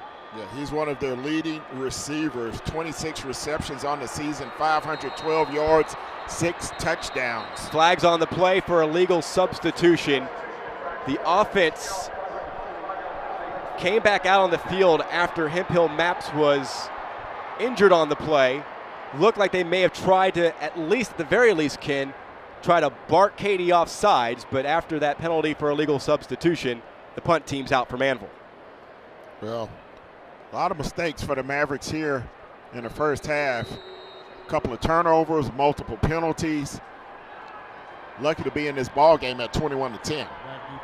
Anderson's 3rd punt of the day, and this is off the side of his foot and out of bounds. Wow. Let's see where they spot it. It could very well still remain in Maverick territory. Oh, it will. 48-yard line. That is a 15-yard punt by Anderson. And the Tigers will begin in Maverick territory with a chance to extend their lead. They have not scored since the first quarter. They scored the game's first 21 points. Manvel have scored the last 10. Winner of this game will get the Region 4 champions, either Cibolo Steel or Schertz Clemens. We'll give you the scenarios, the when and the where at halftime. 3:13 remaining until halftime. Doron studies the defense, turns, talks to his offensive line and his running backs, and takes the snap. He turns and hands it off, and this is DeAndre Glass, the freshman phenom. Keeps his legs churning over the 45 and rumbles down to the 44-yard line. DeAndre Glass, what a start for this young man. Came in before the Tompkins game and has rushed for 641 yards as Derek Tucker brings him down after a gain of 3. We'll go under 3 minutes, 2:48 and counting. Both teams with 2 timeouts remaining before halftime. 2nd down and 7 from the Maverick 45. Borowski in motion left to right. Doron takes the snap, turns and hands it off again to DeAndre Glass, who spins down for another yard. Sean Sims, I beg your pardon, with the tackle, so it's 3rd down and 6 as Glass is stopped for 1 yard. Well, the Maverick defense, last 3 possessions for Katy, 3 and out, 3 and out, 3 and out. Right now they're facing a 3rd down and 6. The ball right in between the Toyota SWAC Football Championship logo, as the SWAC Championship will be here tomorrow afternoon between Grambling State and Alcorn State, and Katy will take their 2nd time out of the half. 2:02 left until halftime. 21-10 Tigers as we continue here inside NRG Stadium. A recap with a Cane Island game summary. 2-yard touchdown run by Kyle Porter. This was after a fumble on the opening kickoff, a muff on a pooch kick. It wasn't fielded cleanly. It was dropped by Cam Scott. 2-yard touchdown run by Kyle Porter, 7-0 Tigers. Then a 30-yard touchdown run by Porter. That was his second of the game. Followed by a 2-yard touchdown run, his third of the game. That was off a 47-yard punt return by Colin Wilder. 21-0 Tigers. And then Manvel started scoring. An 11-yard touchdown run by Devon Penniman here in the second quarter. Then a 27-yard field goal by Enos Cephas. So all the scoring for Katy in the first 12 minutes, all scoring done by Manvel here in the second quarter. Well, good job by the Mavericks to bounce back after being down 21-0. That's when most teams would fold their tent against Katy. But the Mavs, they have a lot of confidence. They've made a few mistakes here in the first half that have them down 11 points. Still 2 minutes, 2 seconds to go. This is a big third down. Tigers 2 for 6 on third downs. They have it 3rd down and 6 between the hash marks on the Manvel 44. Doron on the play fake. Throws over the middle, and that is caught by Mullins. Wow. With a flag down at the 40-yard line. He had the cover man draped all over him, Brandon Bell. But this penalty, flag down at the 40, could be on Katy. Yeah, the penalty is actually away from the play. Great catch by Mullins across the middle at the 29. The flag is over here. Another sideline violation against the Mavericks. So that's going to be an additional 5 yards added to the end of the play, I do believe. Or will it be another warning? 16 yards on 2 receptions for Mullins. That good for 14 to move the chains. And the ball now between the hash marks at the Manvel 29. 1:50 and the clock is rolling here in the second quarter. 21-10 Tigers. So we've had 3 sideline violations in the first half. 2 against the Mavericks, 1 against Katy. Porter back in at the running back spot. Here's a pitch to Mullins and a reverse to Borowski. He's looking to throw, and he will not get the ball away, and he's lucky he loses. He fumbled it. He fumbled the football as well. They tried the trick play. Katy recovered, so they keep the clock rolling. They reached into the bag of tricks, and for the first time since we've seen Katy this year, it did not come through. Well, good job that time by Manvel staying at home. It was a reverse to Borowski, and here come the Tigers back to the line of scrimmage as they do a quick substitution. But Borowski tried to throw it to Doron, who went out on a pass pattern, but a good job by the Manvel defense to stop that trick play. Second down and 14. Mullins in motion to the left. Doron on the delay. Huge hole. Porter bounces it to the outside 30. Full head of steam. Motors over the 20. Gashes down inside the 5, and he's got a first down and goal. Brandon Bell chops him out of bounds at the Manvel 4 after a 29-yard scamper. Well, it was just a delayed draw to Porter. Started out on the right, on the left side, cut it back to the right, had a huge hole as Manvel over pursued that time. 29-yard carry for Porter. First and goal with 42 seconds to go here before halftime. 16 carries, 100 yards, and 3 touchdowns. Kirk Martin wants a timeout. The officials give it to him in advance of a first down and goal from the Manvel 4. Let's step aside. 42 seconds to go. You're listening to the 2015 UIL playoffs on Texan Live.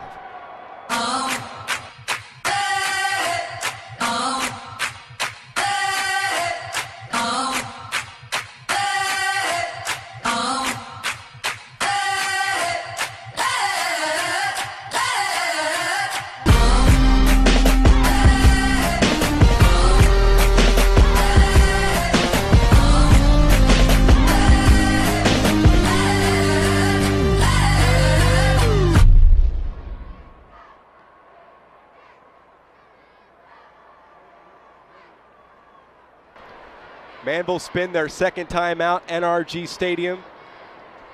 42 seconds to go until halftime, and a big run of 29 yards by Kyle Porter. And the Tigers are set up first down and goal from the Maverick 4, leading 21-10. Well, big third down conversion that time, just on the after they got stopped on the trick play, and they come up with the draw play on the 29-yard scamper by Porter. This is a big, big possession as Katy tries to punch it in to extend their halftime lead. Porter in as the running back. Williams checks in as the fullback. Turner the wing to the left. Angulo the only receiver lined up to the wide side left. First and goal from the 4. Doron pitches it out. Porter makes a cut into the end zone. Touchdown Tigers, his 4th of the game. Well, that's Katy's bread and butter play. Just a quick toss to the right. He goes up behind Williams and Doron. Wide open hole. Walks into the end zone. Porter back into the end zone. Katy back up top, 27-10. Perez out for the point after touchdown try to extend the Katy lead to 18. Snap, placement, and the kick on the way. End over end through the uprights. 28-10 Tigers with 38 seconds to go until intermission. The momentum was squarely on the Manvel side. Then they fumble the football with King sliding out of his hand, trying to throw it away. They're able to get it back with a defensive stop. Can't convert on a 3rd down. And the Tigers were able to get back into the end zone for the first time here in the 2nd quarter and reestablish a 3-possession game. Well, that's a Katy staple, coming up with the big plays right before halftime to really put the opposition into a hole going into the break. And now, unless Manvel can come up with some points here in the final 38 seconds, they're going to go into the halftime trailing by 18 points.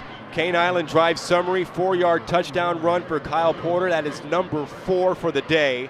6 plays, 48 yards, 2 minutes, 35 seconds, the time of the drive. Perez adds the extra point. It is 28-10 Katy with 38 seconds to go until halftime, which will be sponsored by Panera Bread. We'll get you a recap of everything that has gone on in the first half and chat with Angel Verdejo of the Houston Chronicle, plus more. Pooch kick. Taken by Hagdorn, left to right, he's got room across the 40, motoring over the 45, back into Tiger territory, and forced out of bounds. Alex DePrey, the kicker, at the 39-yard line.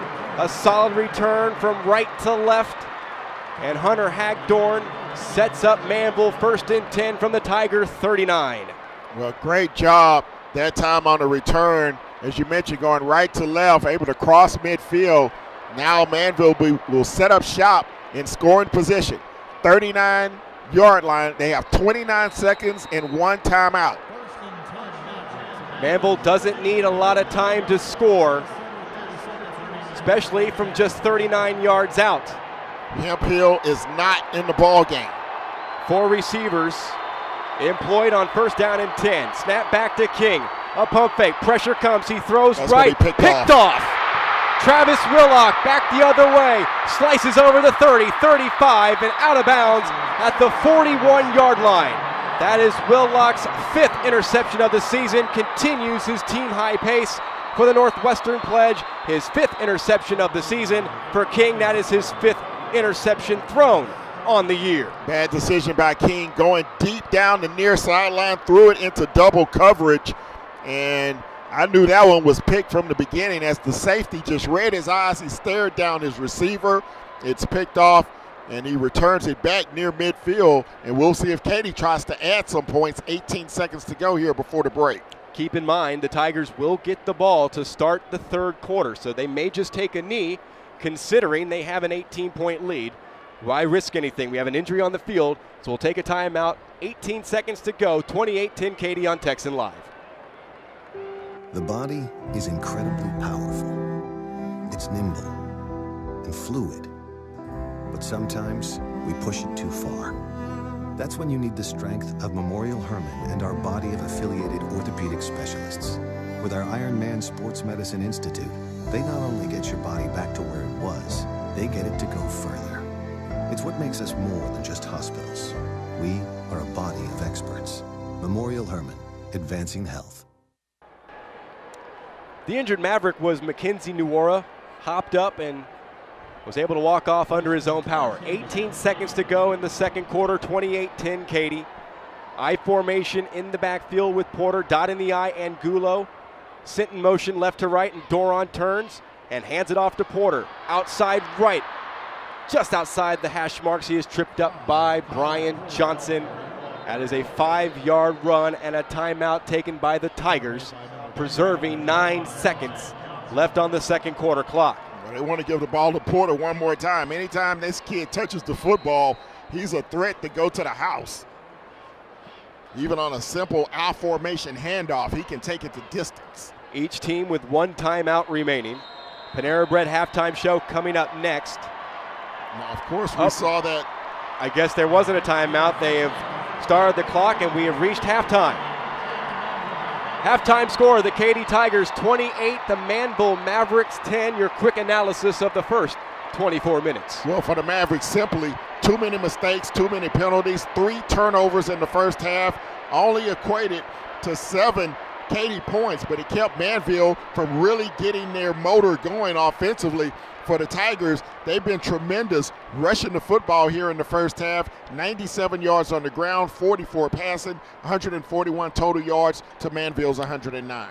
We've completed 24 minutes here at NRG Stadium in Houston. The score, the Katy Tigers 28, the Manvel Mavericks 10.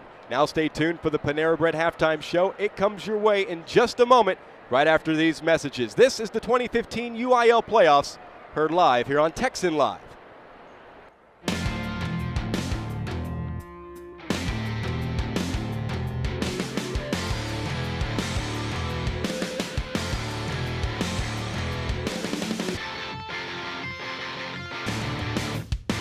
Only one network is big enough to cover the great state of Texas, and only one show travels across the state to get the skinny on high school sports every week, all year long. You want the best in high school sports? Catch High School Spotlight on Fox Sports Southwest.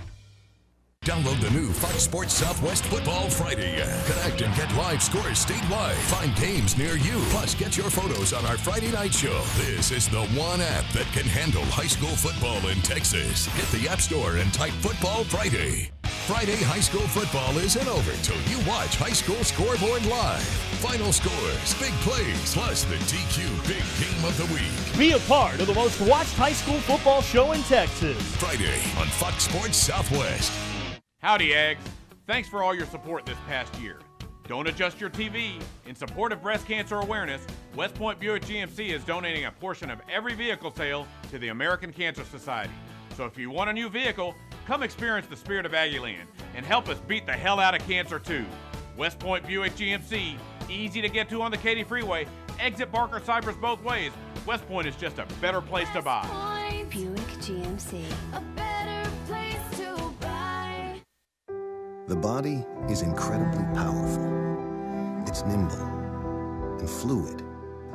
But sometimes we push it too far. That's when you need the strength of Memorial Hermann and our body of affiliated orthopedic specialists. With our Iron Man Sports Medicine Institute, they not only get your body back to where it was, they get it to go further. It's what makes us more than just hospitals. We are a body of experts. Memorial Hermann, advancing health. Come enjoy the heart of Katy, Texas, one of the most delightful cities in the Lone Star State. The best part? It's a short drive from Houston and minutes from the Energy Corridor. With places to stay and places to play, anything you'd like to eat, and an old town charm that can't be beat. Activities and fun for the entire family. Enjoy the best of both worlds in the City of Champions, Katy, Texas. For more information, go to cityofkaty.com.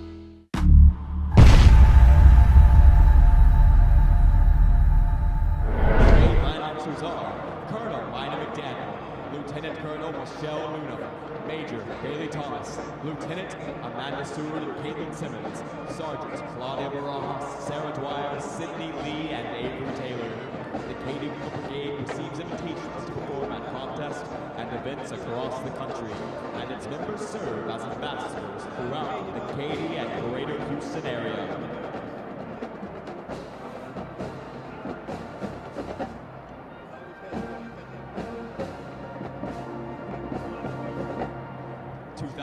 Naval Brigade Executive Officers are President Cheyenne Rosemont, Vice President Bria Taylor, Treasurer Avery Seago, Spirit Chair Niza Hernandez, Spirit Chair Emily Garcia, Head Manager Jenna Vaden. Rookie of the Week is Everett Keener, Spirit Girl of the Week is Brittany Corrigan, Member of the Week is Davey Wood. Brigade will be performing a prop palm routine to These Boots Are Made for Walking. Welcome into the Panera Bread halftime show. NRG Stadium in Houston. Michael Silvers, Ken Moore. 24 minutes in the books, and the Katy Tigers are leading the Manvel Mavericks in this Region 3 championship game, 28-10. 21 of the first 21 points were scored by Katy. Then Manvel scored 10 before Katy scored their first touchdown of the second quarter. All 4 touchdowns picked up by Kyle Porter here in this first half. Well, Porter's been a one-man wrecking crew so far here in this first half for the Tigers, as that offensive line has really been able to move back the Manvel defense. Now, Manvel did have a good stretch at the beginning of the second period where they forced 3 consecutive 3-and-outs by Katy, but Katy able to come up at the end of the half with that big 29-yard run by Porter that set them down first and goal, and then they were able to punch it in just before halftime to extend their lead to 28-10. Not a good start for the Manvel Mavericks. They cough up the game's opening kickoff as Cam Scott on a pooch kick by Alex Dupre saw it go right through his hands. The Tigers, just like last week, recovering a fumble on the opening kickoff. And after it was 21-0, in the back of your mind, are you thinking, oh, geez, here we go again, just like the previous 2 years? Well, absolutely. That has to be the thought that comes into everybody's mind. But Coach Kirk Martin did one of his finest jobs in that first half, trying to keep his team composed, trying to calm them down. They came out hyped up, maybe a little bit too hyped up, had a lot of miscues on their first couple of possessions, but finally settled in. But a turnover late, a couple of turnovers late by De'Aaron King. He had a fumble where the ball slipped out of his hands. Also had the late interception after the big return set him up in good field position on the kickoff. Thought they might have a chance for points at the end of the break, but unfortunately they go into the halftime trailing by 18. And the bad news, Katy will get the football to begin the third period. Right, and this isn't an interception that would be similar to a punt. This was a first down play, I believe, that he throws that interception that Willock picks off. Yeah, and it was a terrible throw. He threw it into double coverage. Just a bad throw downfield. He stared down his receiver. The safety just moved over into the pass pattern, picked it off, and then that was the end of the half. 3 turnovers for Manvel in the first half. They also had 5 penalties for 41 yards, which really hampered their efforts as well. Katy leads in all possessions so far here in the first half. They have 97 yards rushing. Manvel only 34 yards. Penniman really needs to get it going in the second half. 44 yards through the air for Katy, 75 for Manvel. Total yards 141 to 109 for Katy. First downs, Katy with 10, Manvel with 6. And this is in terms of yardage, is right on par with the previous 2 meetings. Keep in mind, the Mavericks came into this game averaging 516.8 yards per game of total offense. They're held so far to 109. You go back to 2013, Manvel went into that game averaging 452.4 yards per game of total offense. Katy held them to 314. Last year, the Mavericks averaged 511.3 yards per game, and Katy held them to 265 in last year's regional final. Well, we've seen Manvel be able to move the ball here in the first half. They've just keep shooting themselves in the foot with mistakes, costly penalties at the wrong time, turnovers in inopportune moments.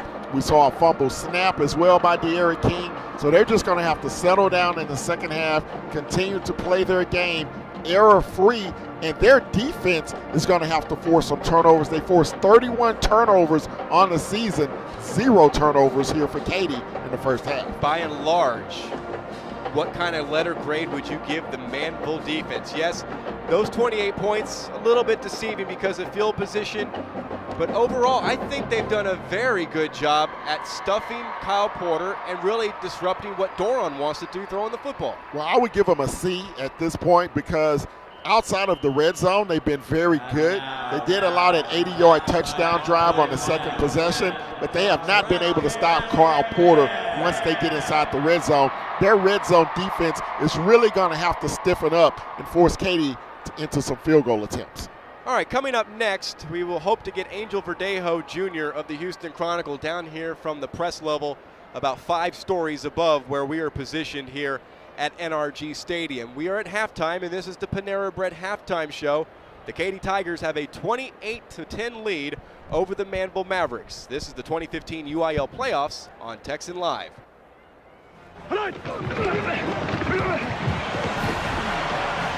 It's time to get in the state of football. If you can't live without your copies of the Dave Campbell's Texas Football Magazine while on the road, subscribe today to the digital versions of the Bible for Lone Star football fans.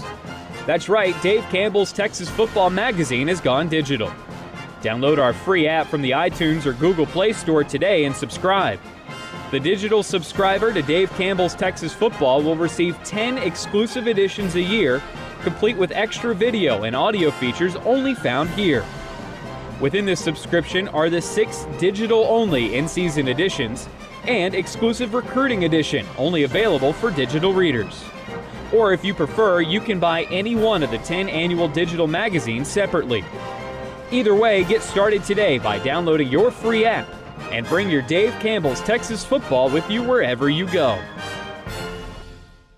Big Star Ford, Houston's fastest growing Ford dealer, year-end blowout. $15,000 off F-250s, $12,000 off F-150s, or 2015 F-150 only $339 a month. Free Yeti hoppers with every purchase. Huge discounts, best selection, most for your trade, low payments. Big Star Ford, big city discounts, small town dealing, 10 minutes south of downtown Houston off of 288. Shop BigStarFord.com. You drive, we listen.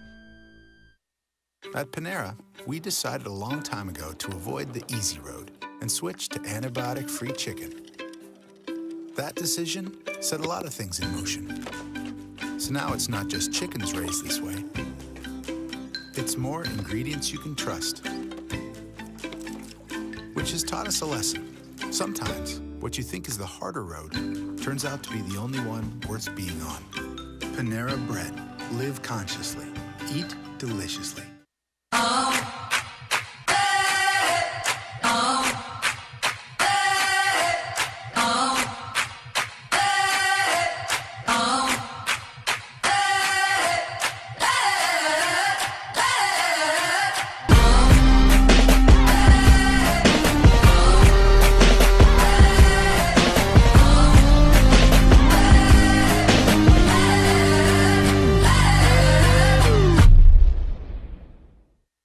Howdy, Eggs. Thanks for all your support this past year. Don't adjust your TV. In support of breast cancer awareness, West Point Buick GMC is donating a portion of every vehicle sale to the American Cancer Society. So if you want a new vehicle, come experience the spirit of Aggieland and help us beat the hell out of cancer too. West Point Buick GMC, easy to get to on the Katy Freeway, exit Barker Cypress both ways. West Point is just a better place to buy. Buick GMC, a better place to buy.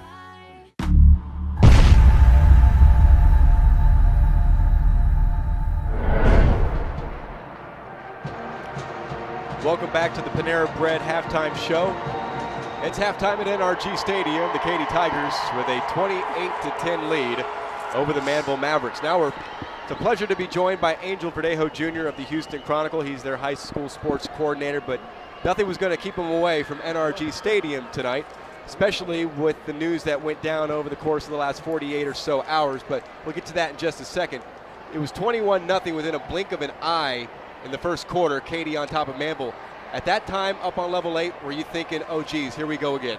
I was. I mean, I even tweeted out, for all the video gamers out there, the proverbial, what's the point spread before you have to start passing the sticks? And I got a lot of answers. Some said 21-0, some said 28-0. It was bad. I mean, you look at just the very first play, the fumble, and everyone started harking back to the last week. And we saw what happened when Friendswood let that first one get away, and all of a sudden it was 66-0. I'm glad Manvel made it a game because it would have been really bad for this thing to get away. As much as Manvel's been trying to get that Katy shadow, that cloud, whatever you want to call it, away from them, going into the break down 4 scores or what it could have been would have been tough. So I'm glad they made it a game. I kind of predicted, telling most people, I thought it'd be a game for a half and maybe Katy would start pulling away in the second half. I think Manvel had the chance to make some adjustments. They need that defense needs to keep playing as well as it is. The defense is giving them a chance. I think offensively that's going to be the big thing because, Katy's not done scoring. That's the main thing. Katy's not done scoring, so Manvel has to find a way to, get some more points on the board. Manvel forced 31 turnovers throughout the season.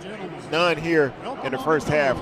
what are they going to have to do defensively to try to force Katy into some mistakes? You know, since they're chasing, they're going to have to start taking chances, and that's the risky part, you know, because as most people who watch Katy doesn't make mistakes. They rarely put themselves in positions to make mistakes. Manvel feeds off of opponents' mistakes. So, yeah, Manvel will have to take some chances, and then it becomes, you know, the risk-reward. You know, since you're chasing, that's the chance you're going to have to take. It may end up costing you a game, but if you get a turnover here, a fumble there, interception there, all of a sudden you can close this thing to within a one-score game when it matters. Katy set to get the football to begin the second half. They're already up 18. Would you dare pull a Sean Payton, come out with an onside kick to begin the second half? I think I would. You know, I wouldn't be opposed to that, because even if you kick it deep, if you make Katy go 80 yards, okay, either they score going 80 or they punt it to you and you're going to get it at midfield. If you kick the onside and they recover, it's almost like the punt, that you would have got the ball back in midfield anyway. And like I said, if you're Manvel in the second half, you have to take chances, because it's now or never. Anything you do, it's got to happen now. Your take on the 3 consecutive series where the Mavericks pitched 3 and outs to the Katy Tiger defense, or the Tiger offense. What did you take away? What did you see down there that the Mavericks were able to do in those 3 series when they forced Katy to go 3 and out in each of them? You know, the main thing is, maybe just settle down. I mean, everyone has to remember that this is a Manvel team that for the better part of 2 years, all they've heard is, you're good, but you can't beat Katy. You're really talented. You have all these Division I players, but you have to beat Katy. So, you know, the first half of that first quarter was huge. I mean, everyone had to settle in. Manvel getting those huge mistakes, the fumble and that big personal foul in that first drive, that was huge. That's one of Manvel's best players. Kept that drive alive. Katy gets on the board. Once Manvel settled in and started playing that Manvel-type defense, you saw Manvel's defense can keep them in the game. Problem is, like you said, they're chasing 18 points now. That's the problem. We talked before the straight Jesuit Katy game down at Tully Stadium on the field, and you said when Katy and Manvel would come up, if it came up in the regional final, which it did this year, from a Manvel perspective, it's a mental thing with them, because they've gone up, they've gone here, they've gotten to this stadium twice in 2 years, and each time they've been, in Coach Martin's terms, whooped by this team. And now, does it become more of a mental thing with them? And that's the big block. And I'm glad at least that Coach Martin is willing to admit the reality. I mean, everyone else can say it, and I'm glad he's willing to say, yes, the last 2 years they've played Katy, and it's been ugly. The first year was really bad. Last year got bad. Personally, I thought last year was Manvel's best shot, because you learn your lesson from the year before. All those guys were juniors instead of sophomores, and then obviously that night we realized that Rodney Anderson is really special. This year, you know, they got humbled early, which I think was good for Manvel, but once again, you know, the window on this group, you know, this group is senior-laden. You have a new school being built in Alvin ISD. The powerhouse that is Manvel, this is probably the last year, maybe next year depending on how the kids get grandfathered into Shadow Creek High School. But the Manvel that we know, the window's closing, and it's closing as we speak right now at this halftime. They have to figure out a way, because ultimately, if they lose this game, whatever the margin might be, yes, Manvel's been to a state championship. They lost to Aledo. They've won a lot of games, sent a lot of kids to college. But Manvel will be defined by a team that was really talented, but got blasted by Katy 3 years in a row. Not much of a distraction for what happened over the course of the last 48 hours with the news dropping on Wednesday, the ruling on Thursday morning. You think maybe there's something mentally with the Katy Tigers in a sense that they were this close, and I mean, my index finger and thumb are barely apart from having this all taken away from them. They probably got no sleep on Wednesday night. We talked to some of the players yesterday on the way back from Austin. It was an early morning for all of us. And the players admitted that, it was close. Even sitting in that meeting, despite the fact that Katy had all that paperwork filled out, and that, what ultimately saved them is that they've been perfect up until yesterday with paperwork. But halfway through that meeting, when they start talking about ignorance isn't an excuse and this and that, we thought in that meeting this might happen. And the players, I'm sure, from 2 hours away sitting in class, no one's doing any work yesterday, but watching a feed or watching Twitter, I'm sure all of them were scared. But, on the flip side, we all who have seen Katy know that, A, they find a way to focus, and B, if you give them motivation, they use it better than any team I've ever seen. And the fact that they almost lost their season, Gary Joseph probably spun that in one of the greatest pregame speeches I'm sure anyone's ever heard. Debbie Decker, what character and class to shoulder all the responsibility in that meeting? It was, last night when everything was all said and done, and I had a chance to talk to some people, basically she was the GOAT and the hero of the entire tale. You know, as we all know now, essentially her mistake or not knowing the rule or not being able to find the rule that nobody could find, as everyone knows, nobody could find that rule. Oversight. But her oversight essentially got Katy, like you mentioned, that close to losing its season. But like we said, the fact that she's been so meticulous before, her handbooks and her procedures have been, it's been used as an example by the UIL. And essentially the fact that she batted 1,000 up until yesterday is what got Katy back to playing. I was in favor of the decision because I'm one who likes to see the spirit of the law implemented more than the letter of the law. And I think that the UIL committee took that into their conscience.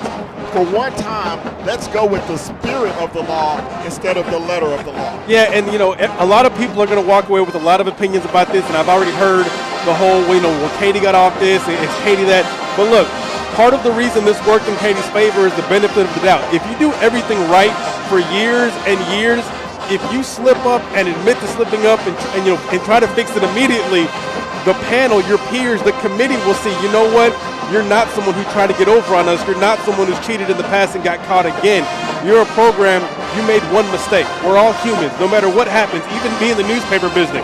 People can't fathom that newspapers make mistakes. We're all humans. Everyone makes mistakes, and Debbie Decker made a mistake. She owned up to it. She fixed it as fast as she could. And like I said, when you bat 1,000 for years and years and you make one mistake, the committee will side with you when you're batting 998. Right, and that's what we talked about in the pregame is that we always see players make mistakes, but coaches make mistakes, adults make mistakes, we make mistakes up here as broadcasters. We'll call out the wrong name or the wrong number. So everyone's going to make a mistake, but the key is that you recognize your mistake like Katy did, you follow your sword like Debbie Decker did, and then you hope for the best. Everything turns out great. The better team is playing tonight. They will probably move on next week. Cibolo still looking at that possibility.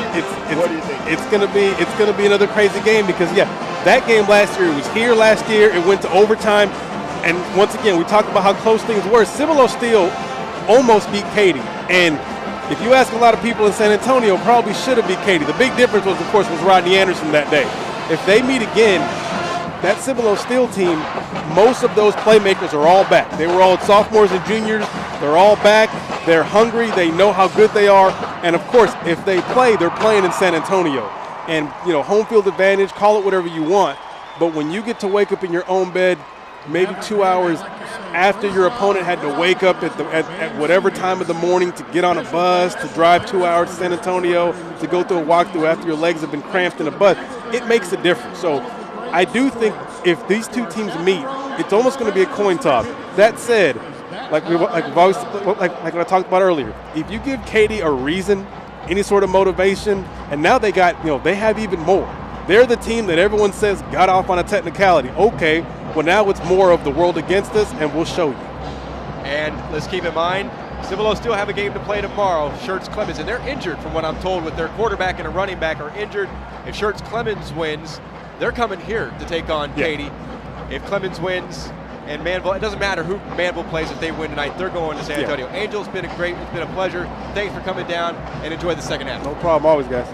Angel Verdejo, Jr. of the Houston Chronicle. Coming up next, we'll run down the stats of the first half and get you ready for the second half of play. This is the 2015 playoffs on TexanLive.com.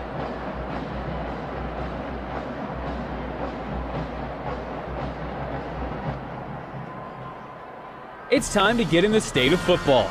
If you can't live without your copies of the Dave Campbell's Texas Football Magazine while on the road, subscribe today to the digital versions of the Bible for Lone Star football fans. Download our free app from the iTunes or Google Play Store today and subscribe. The digital subscriber to Dave Campbell's Texas Football will receive 10 exclusive editions a year, complete with extra video and audio features only found here. Download your free app today and bring your Dave Campbell's Texas Football with you wherever you go.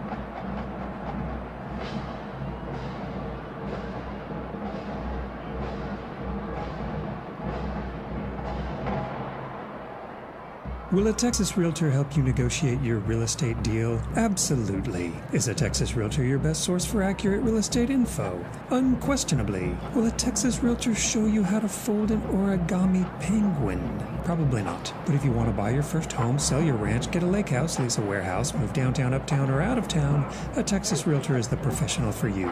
You're on your own with the penguin, though. Whatever your real estate dream, a Texas Realtor can get you there. Find a Texas Realtor at texasrealestate.com. The body is incredibly powerful. It's nimble and fluid. But sometimes we push it too far. That's when you need the strength of Memorial Hermann and our body of affiliated orthopedic specialists. With our Iron Man Sports Medicine Institute, they not only get your body back to where it was, they get it to go further. It's what makes us more than just hospitals. We are a body of experts. Memorial Hermann, advancing health. Come enjoy the heart of Katy, Texas, one of the most delightful cities in the Lone Star State. The best part? It's a short drive from Houston and minutes from the Energy Corridor. With places to stay and places to play, anything you'd like to eat, and an old town charm that can't be beat. Activities and fun for the entire family. Enjoy the best of both worlds in the City of Champions, Katy, Texas. For more information, go to cityofkaty.com. Big Star Ford, Houston's fastest growing dealer. Why? Huge discounts, best selection, most of you trade, low payments. Or the all-new Mustang, only $299 a month. Focus, $239 a month. Escape, only $299 a month. Everybody wants to know why we're Houston's fastest growing dealer. Big Star Ford. Big city discounts, small town dealing, 10 minutes south of downtown Houston off at 288. You drive, we listen.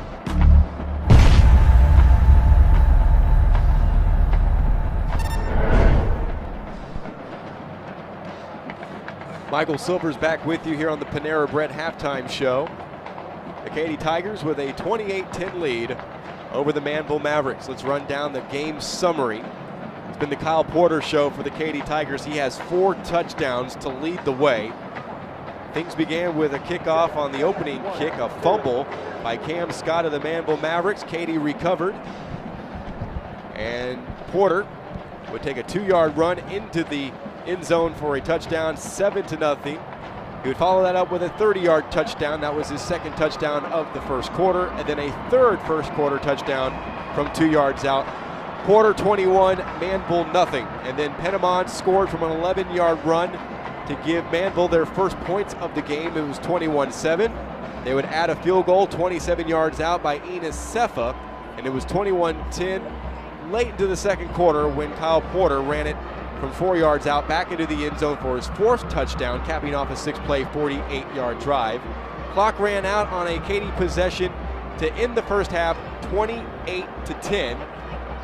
And let's run down the first half statistics for the Katy Tigers. 97 rushing yards, 44 yards through the aerial attack, 141 yards of total offense for the Tigers in the first quarter. They picked up 10 first downs. They were 3 for 7 on third downs, 1 penalty for 15 yards. For Manvel, 34 yards rushing, 75 yards passing for De'Aaron King, 109 yards of total offense in the first half, 6 first downs. The Mavericks, nice, 5 for 9 on third down conversions. Not so nice, the 4 penalties for 40 yards. Also not nice, the 2 fumbles and the 1 interception. Teams warming up, ready to go, about to take the field for the start of the second half, and the Tigers will get the ball first to start the third quarter. Well, I'll tell you what I would do. If I'm Manvel, as Angel talked about at halftime, they have 24 minutes left, not only in their season, but for this senior Layton ball club. They have to unleash whatever they have in their arsenal. I would come out like Sean Payton and the New Orleans Saints in the 2009 Super Bowl when they were going up against Peyton Manning and the Indianapolis Colts. They came out with an onside kick to begin the second half, completely changed the momentum of that game. The Saints go on to win the Super Bowl. If you're Manvel, you're down 18 points. You got to kick off to Katy. Look, if Katy's going to score, they can score from 80 yards out or they can score from 30 yards out. you got to take a shot to try to get that football, in my opinion. So you wonder if Katy will kind of try to play for that and maybe expect exactly what you're talking about. We'll see. Katy about to take the field after warming up in the end zone to our left. Manvel have already ran through and will come to their sideline. The Tigers protecting an 18-point lead, and will try to set the tone as they retake the field at NRG Stadium. The winner of this game will get the winner of Search Clemens and Cibolo Steele. If it's Katy and Steele, the game is next Saturday at Alamo Stadium in San Antonio at 2 p.m. If the Clemens Buffaloes can upset Steele tomorrow in the Region 4 championship game and Katy are successful tonight, that game will be right back here at NRG Stadium next Saturday at 2. Manvel will get the winner of Steele and Clemens next Saturday at 4 p.m. from Alamo Stadium in San Antonio. The Alamo Dome will be unavailable next week, so that is where the game will be played. Alamo Stadium, which hosted the 1999 state championship game. Seems like a lifetime ago, before the big stadiums started hosting all of these state championship games, and finally, after 4 years at Cowboy Stadium / AT&T Stadium, this year it's going to be in this building. Well, let's see. Coach Kirk Martin has dialed up here for the opening kick. Ball lined up at the 40, right square in the middle of the field. Katy has their normal return unit on the field, but both of their return men, the deep ones, are up near the 15. Alexis Lopez, right-footed kicker, stands 8 yards back. Ball is teed up between the hash marks on the 40-yard line. Katy will attack from right to left. Full head of steam. And a kickoff downfield, end over end kick. DeAndre Glass from the 8-yard line. Powers over the 20 to the 22. So the Tigers will need to go 78 yards to get back into the end zone. They will attack right to left. 11:56, we're 4 seconds into the third quarter, a 28-10 Tiger lead. See what BJ Gott, the offensive coordinator for the Katy Tigers, dials up here to begin things to try to set the tone for this third quarter of this Region 3 championship game. See what this defensive front four for Manvel can dial up here. Sean Sims, Tyler Fuller, Hashawn Glasgow, Lance Bryant, 3 seniors and a junior on that front four. DeAndre Glass in motion, fake a pitch to him, handoff, and Porter is cut down at the 26-yard line after a pickup of 4. Very rarely have we seen Porter and Glass in the backfield at the same time. They fake the jet sweep to Glass, hand it off to Porter, picks up 4 over the left side. Second down and 6. I formation in the backfield. Twin set to the wide side right. Motion man Mullins comes towards the line of scrimmage and will get a screen pass outside right. Got a good block by Borowski up the sideline. He is forced out of bounds at the 39-yard line. A 13-yard reception on the catch and run. Brian Johnson had a big first half defensively for the Mavericks, angled him out of bounds. So good job by Borowski on the outside. He had a handful of jersey as well, as the cornerback Brandon Bell was complaining to the refs that he was being held. No penalty flag. Katy picks up 13. They'll move the chains. That is their 11th first down of the game, 1st and 10. From the Tiger 39, ball on the right hash mark. Doron studies the defense, and he turns to hand it off to Kyle Porter, who lowers himself and takes it to the 42-yard line. Gobbled up on the play by Trent Serrato, outside linebacker, sophomore, came in with 57 tackles and had 6 tackles last week against Strake. First pivot by Doron, hands off to Porter, and good block by Eichenberger that time, crashing down from his tight end spot against the defensive end. Pickup of 3. Second down and 7 from the 42-yard line. Mullins comes in motion left to right. Doron play fakes. Throws out into the flat, complete. First down, Trey Williams, pulled down by Deontay Anderson, who has 31 offers to play at the next level Offers including LSU, Texas, Texas A&M, Houston, and Michigan. That's an 11-yard hookup and another Tiger first down. Good job by Williams once again, just out in the flat. Release valve. Doron goes to his check down. Now Glass will line up as a receiver at the top of the screen. 10:15 remaining in the third quarter. Glass in motion and pre-snap flags. Play is blown dead. This is a new wrinkle that Katy has added for this ball game. Parker Eichenberger called for a false start. Second penalty of the night on Katy. So what they've done, they've taken Glass, lined him up as a receiver. He'll come in motion on a jet sweep. We've seen him fake it to him a couple of times, hand off to Porter, but we've also seen them toss it to him as well. With those 3 takeaways by the Tigers, they are now a plus 13 in their turnover margin. Mavericks now plus 11. They came in plus 14 in their turnover margin. After the penalty, 1st and 15, the Tigers will scrimmage from their own 47, leading 28-10. Doron takes the snap, handoff, and Porter won't go anywhere. Early to come in, Kobe Foster, junior defensive tackle, plays behind Sean Sims.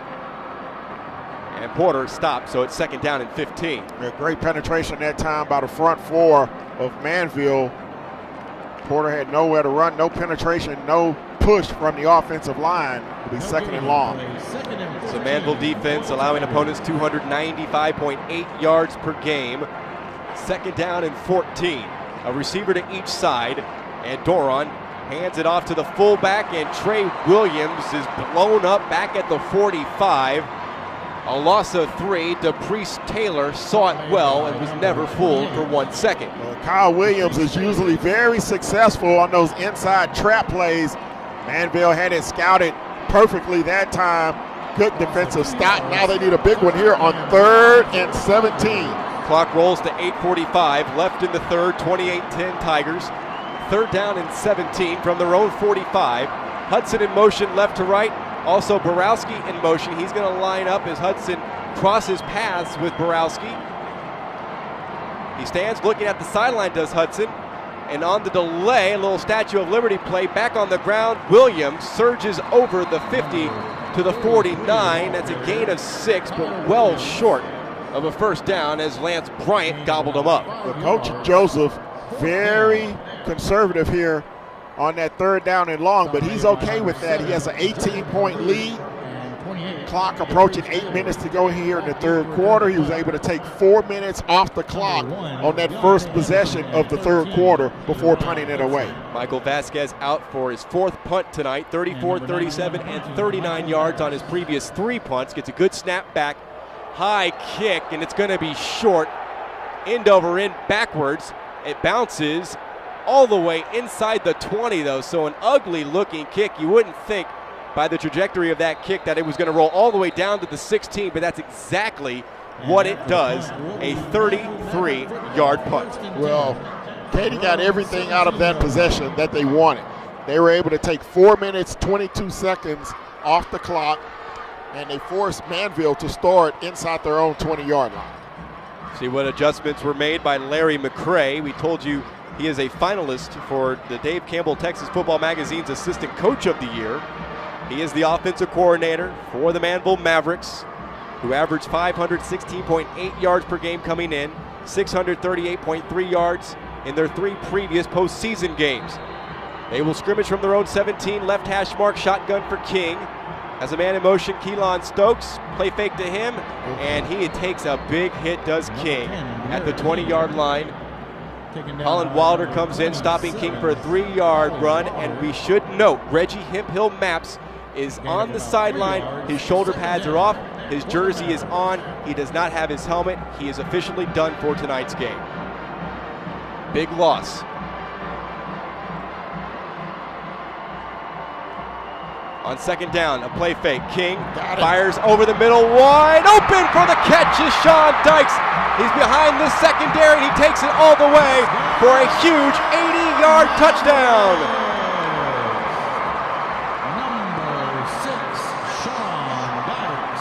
That's the second time in this postseason J.R. Blades has been burnt on a deep throw. You have to go back to the Cy Ranch game on that first play from the third quarter. And Sean Dykes hauls in an 80-yard touchdown pass, his 14th touchdown of the season. We do have a Maverick down back at the 22. So we'll come back for the extra point in just a moment. 7 minutes to go, quarter number 3. Extra point to come. It's 28-16 Katy on Texan Live. Can a Texas Realtor help you sell your home? Of course. Is a Texas Realtor your go-to source to buy property? You betcha. Will a Texas Realtor make you an omelet with salsa fresca? Unlikely. But if you want more office space, need a property manager, want to buy a ranch, get a condo, upgrade, downsize, or exchange your duplex for a triplex, a Texas Realtor is the professional for you. Just make your own omelet, okay? Whatever your real estate dream, a Texas Realtor can get you there. Find a Texas Realtor at texasrealestate.com. Will a Texas Realtor help you negotiate your real estate deal? Absolutely. Is a Texas Realtor your best source for accurate real estate info? Unquestionably. Will a Texas Realtor show you how to fold an origami penguin? Probably not. But if you want to buy your first home, sell your ranch, get a lake house, lease a warehouse, move downtown, uptown, or out of town, a Texas Realtor is the professional for you. You're on your own with the penguin, though. Whatever your real estate dream, a Texas Realtor can get you there. Find a Texas Realtor at texasrealestate.com. Extra point good from Enos Sefa. An 80-yard touchdown pass, De'Aaron King to Sean Dykes, the 43rd touchdown pass for De'Aaron King and his 126th for his Manvel career. A two-play, 83-yard drive, 38 seconds the time of the drive. Sefa adds the extra point. Exactly 7 minutes to go in quarter number 3. Manvel have cut the lead to 28-17. Well, Sean Dykes is their big play receiver. That's his 14th touchdown on the year. He leads everyone on the squad. He averages over 16 yards per reception, and he burnt Blades on that one. And we talked about this in the pregame. If there was one area of the Katy defense you could expose, it would be their secondary. We saw Cy Ranch in round 2 go deep, not often enough, but they were very successful going deep. And now Manvel may have found a chink in the Katy defensive armor as they have 17 points on the board. They trail it by 11. We have 22 minutes left in this ballgame. 9th reception in the postseason for Sean Dykes. He now has 216 yards receiving, 3 touchdowns. Manvel set to give it back to Katy, trailing by 11. The key, that drive only took 38 seconds. Glass and Mullins back deep to receive the kickoff from the right-footed Alexis Lopez. He stands 8 yards back. He's on the 32. The ball at the 40-yard line, right on the X, between the hash marks. End over end kick, sliding to his left to field it. DeAndre Glass at the 3. Motors to his right across the 15 and is upended over the 20, landing at the 21-yard line. Cam Scott down on special teams. Man, that was a big collision back at the 13-yard line between Hunter Stinson of Katy and number 59 of Manvel, and that's Tyler Castaneda. They had a collision and both guys wobbled to their respective sidelines. From the 21, right to left, the Tigers between the hash marks, closer to the left hash mark, leading 28-17, I formation. Turner in as a wing to the left, and Gulo, the only receiver, split to the short side left as Doron turns and pitches to Porter. Full head of steam across the 20. Another helmet flies that belongs to a Katy Tiger as Porter stopped at the 25-yard line by Hassan Glasgow. Well, the Tigers have been very, very successful on those toss sweeps here tonight. Doron will toss it to the tailback. He'll lead up inside with the fullback Williams. That play is difficult to stop. 4-yard gain for the Tigers. Hayden Howerton lost his helmet. He will have to sit out. Connor Galvan checks in. Tight end to the left, twin set right. 2nd down and 6 from the 25. Mullins comes towards the line of scrimmage in motion. Doron on the play fake. Waggles to his left, throws, and that one batted right back into his face.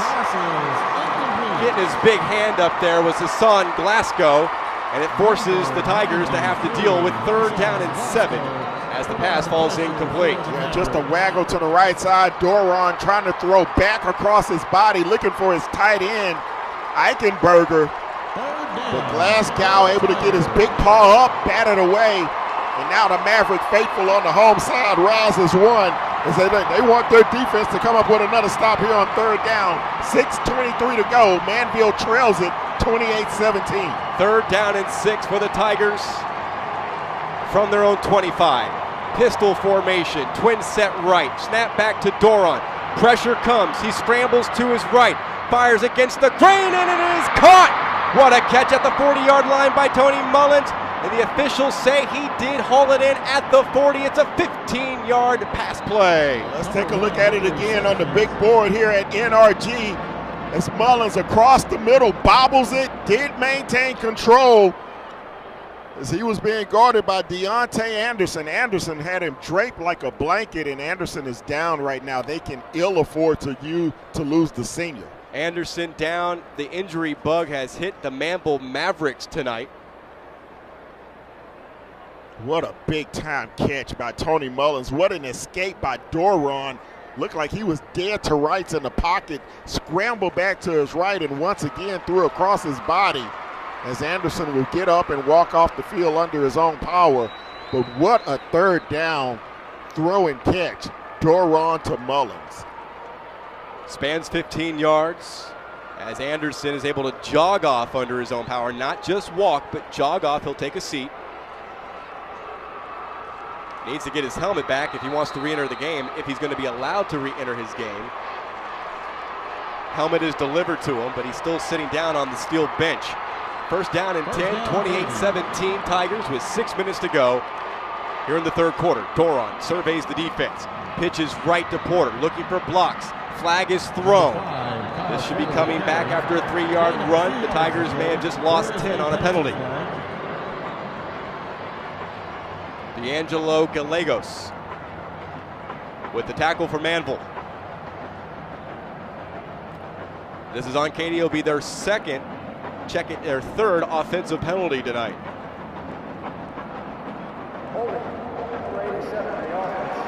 Eichenberger for the hold. Bill Tully is our referee today. Yeah, Eichenberger just grabbing and pushing.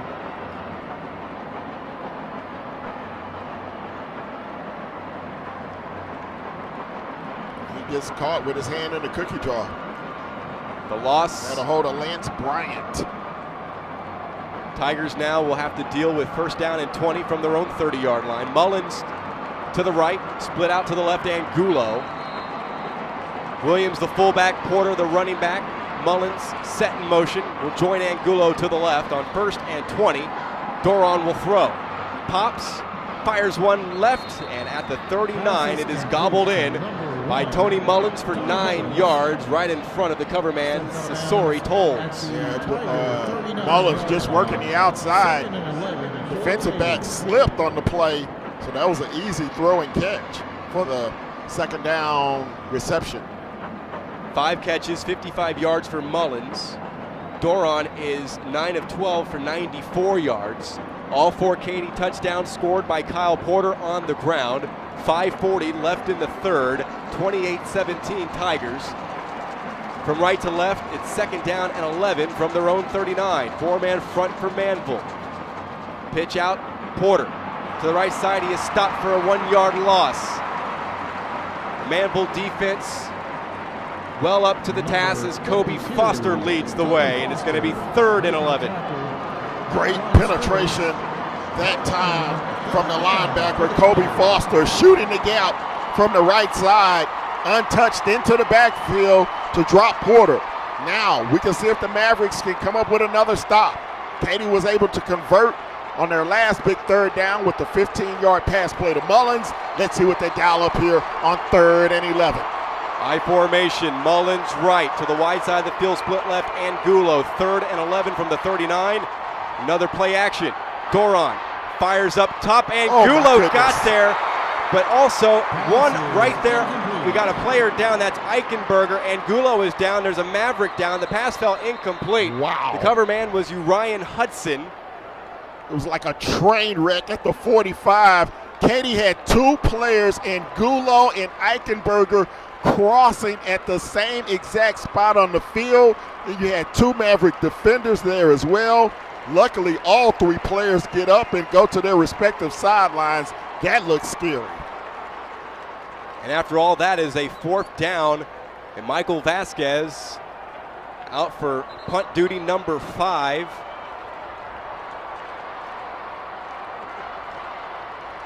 Deontay Anderson back in the lineup. He is back deep to receive. Back deep for the Mavericks. Also back is Jalen Preston. Number 1, Deontay Anderson. From the 39-yard line, Jonathan Letter will snap it back to Vasquez. Right to the chest of Michael Vasquez that delivers a right-footed punt. It's going to bounce in front of the return man. Got to come up and make these fair catches if you're the Mavericks. Down that ball 15. Bounced at the 23, rolls all the way down to the 15. That's an 8-yard difference in field position just by not making the fair catch. 46 yards on the punt, by far the best of the night for Michael Vasquez. Texan Live is your new home for Houston High School sports. The road to state continues tomorrow with a pair of games at TexanLive.com. At 1, Class 6A Division I Region 3 championship game, Dickinson and North Shore square off in the regional final.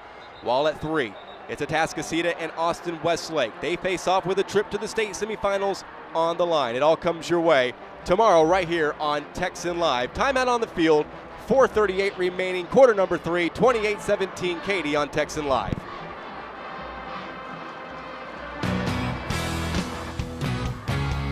It's time to get in the state of football. Do you want to be a Texas football legend? Well, sign up today for the Dave Campbell's Texas Football Legend subscription, and you'll receive a year's worth of great content that can only come from the Southwest's leading football source since 1960. Additionally, you'll get an annual historical collectible hardbound book examining the history of football across Texas. Even better, you receive a free annual subscription to the new digital package. 10 great digital and interactive magazines that download straight to your smartphone or your smart tablet year-round. What's more is all Texas Football Legends subscribers will get their name published in the next summer edition of Dave Campbell's Texas Football.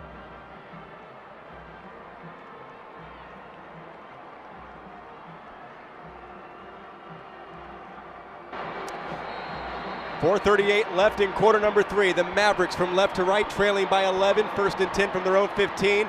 Direct run to the outside right. Derek King is forced out of bounds by Colin Wilder at the 16-yard line. A 1-yard run for the senior quarterback headed to TCU. Well, Derek King has been bottled up once again by this tough Katy defense. That time Colin Wilder forces him out of bounds. Only a 1-yard pickup. Love to see them to try to get Devon Penniman going either on the ground or in the passing game. On 2nd down, play fake, King looking to launch one deep up top, and that is well overthrown as he was targeting Sean Dykes. Keegan Oddie, who has come in this defensive series for J.R. Blades after he was burnt by Dykes, was there in coverage. Yeah, and good help over the top by Travis Willock as well. Double coverage that time on Dykes. Now the Mavericks facing a 3rd and 9. See what Katy dials up. Corey Bethley, their leading sacker, lined up wide to the right side in a 4-point stance. Snap back to King. Pressure comes. Pass over the middle. Caught. And it'll pin on the spot at the 35-yard line. I think with the second effort, Penniman got it. 1st down on the 3rd down conversion. That is the 6th of the night for Manvel. Great job by Penniman coming out of the backfield, circling in front of the linebacker, made the reception, but he had to fight for the extra 2 yards to pick up the 1st down. King 11 of 15 with a touchdown pass, fires right, that's behind Preston. DC Blades there in coverage for the Tigers at 2nd down and 10 with 4:03 left in the 3rd quarter, a 28-17 Tiger lead. Jalen Preston not on the same page as De'Aaron King on that pass play, but on the season he's been tremendous. 11 catches, but for 257 yards. That's 23 yards a pop. 2nd down and 10 for the Mavericks. They'll scrimmage from their own 25 with 3 receivers in the game. And a handoff, Penniman right up the gut over the 25 to the 28-yard line. A run of 3 yards as Patty Fisher slashes in to make the tackle Another third down and long situation upcoming here for Kirk Martin's team. Clock approaches 3:45 here in the third. Manvel trails Katy by 11. This is a big third down on their own 28. 4 down defensive linemen for the Tigers. Snap back to King on third down. He is forced to run left. He dives forward over the 30 to the 33. He's about 3 yards shy of moving the sticks, as Patty Fisher again was there defensively for the Tigers. So 4th down here. Manvel's going to punt it away. I think a very wise coaching decision by Coach Kirk Martin. You don't want to get caught up in the player saying to go for it on your own 32-yard line, because if you don't make it, you give the ball to Katy in plus scoring position. Anderson with 3 punts. This will be number 4. His last went just 15 yards. Mullins and Wilder back deep to receive. Wilder had a return of 67 yards for a touchdown last week. This one's going to go to Mullins at the 29-yard line. Outside the numbers, stays on his feet only briefly before he is tackled by Yeskin Walker-Williams.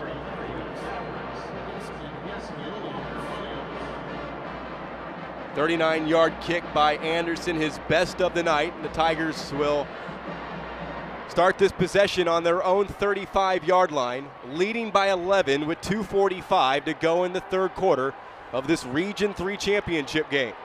A couple of time-consuming drives by Katy on their first 2 possessions. First drive, 4:22. Second drive, 2 minutes, 22 seconds. Neither resulted in points, but punts. Quick pass to a motioning Porter looking for lead, blocks, and a flag down. Mullins will be called for holding. As it stands, it's a 6-yard pass play and a catch and run by Porter. Brian Johnson brings him down, and another Maverick is down on the turf. That is Tyler Fuller, senior defensive tackle. He's going to hobble off. Look like he may have just turned an ankle. Looks like he's going to be okay and probably be back in after a play or two. Bill Tilley, the referee. Oh. Ooh. Well, that had to be with who Mullins was engaged with, because it looked like the flag was thrown before the tackle was made. Mark Eldridge make it Brian Johnson called for the face mask. That's the first penalty of this second half called on Manvel. It's a big one. Moved the ball into Manvel territory at the 44. 28-17 Tigers. They'll scrimmage just inside the left hash mark, moving right to left from the 44 in Manvel territory. Glass in motion, gets the pitch, looking for blocks from Porter. Tries to string it out to the outside. He'll be gobbled up, leading the way. Derek Tucker, junior in the secondary, and Glass has not had a lot of touches tonight. Gains 1 yard on that, his 4th rush of the game. Good job by the Mavericks reacting to this new wrinkle that Katy has thrown into the playbook tonight, the jet sweep to Glass. I wonder if we'll see him line up out of the I formation. He will now as a single back behind Doron. 3 receivers. Mullins and Borowski split out left on the delay. DeAndre Glass slices across the 40 and motors down to the 38-yard line. A 5-yard run, Brandon Bell gobbles him up. It's 3rd down and about 4 for the Tigers as we are inside the final 90 seconds of quarter number 3, and another Manvel Maverick is slow to get up. That is Derek Tucker at the 40-yard line. Wow. They're dropping like flies, Kenmore. Unbelievable. Not sure if these guys are, doesn't look like cramping or anything. They're just getting nicked and hit. Katy, a big physical ball club. It's hard to go 48 minutes against these guys, and the Mavericks are starting to wear down here in the third period. 1:26 to go. A big 3rd and 4 coming up. Katy has converted a couple of third downs on this possession. They got the big face mask a minute ago to get the ball down into Maverick territory. Now the Mavericks, a lot of second teamers on the field right now defensively. So Tucker's going to be able to walk off under his own power. Keep in mind, ever since that collision between Reggie Hemphill Maps and DC Blades, Hemphill Maps has been out of the game. He won't return. He is just one. He's the major injury because he's not back in the lineup, but he is only one of a handful of injuries and stingers or what have you taken by this Manvel team on both sides of the ball. So now 3rd down and 4 with 38 on the 38-yard line. Mullins comes in motion towards the line of scrimmage. A 7-step drop by Doran.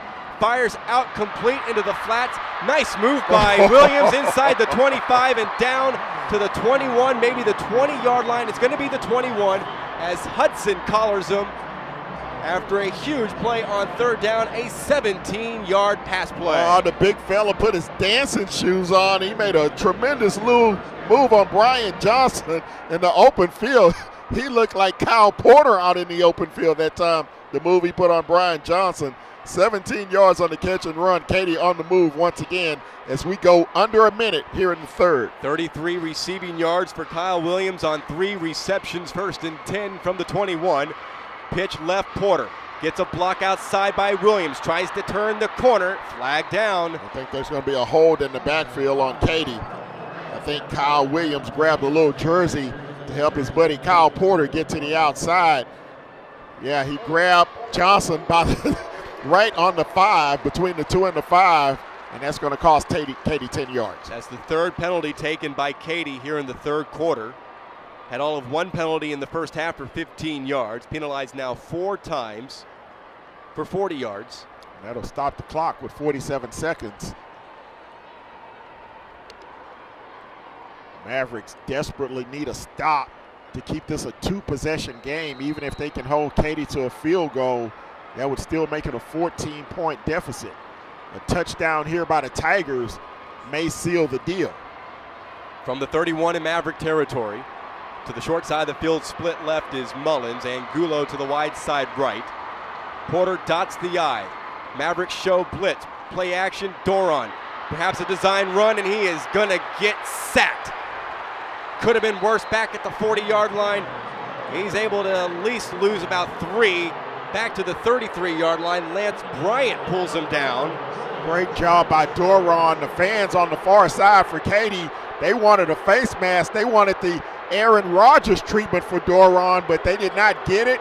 It was a jersey grab. Looked like a good non-call by the officials. So it'll turn into what we call a 3-yard sack, and that's going to be the end of the quarter. After 3, Katy 28, the Mavericks of Manvel 17, and this is the 2015 UIL playoffs on Texan Live. Download the new Fox Sports Southwest Football Friday app. Connect and get live scores statewide. Find games near you. Plus, get your photos on our Friday night show. This is the one app that can handle high school football in Texas. Get the App Store and type Football Friday. Friday high school football isn't over till you watch High School Scoreboard live. Final scores, big plays, plus the TQ Big Game of the Week. Be a part of the most watched high school football show in Texas. Friday on Fox Sports Southwest.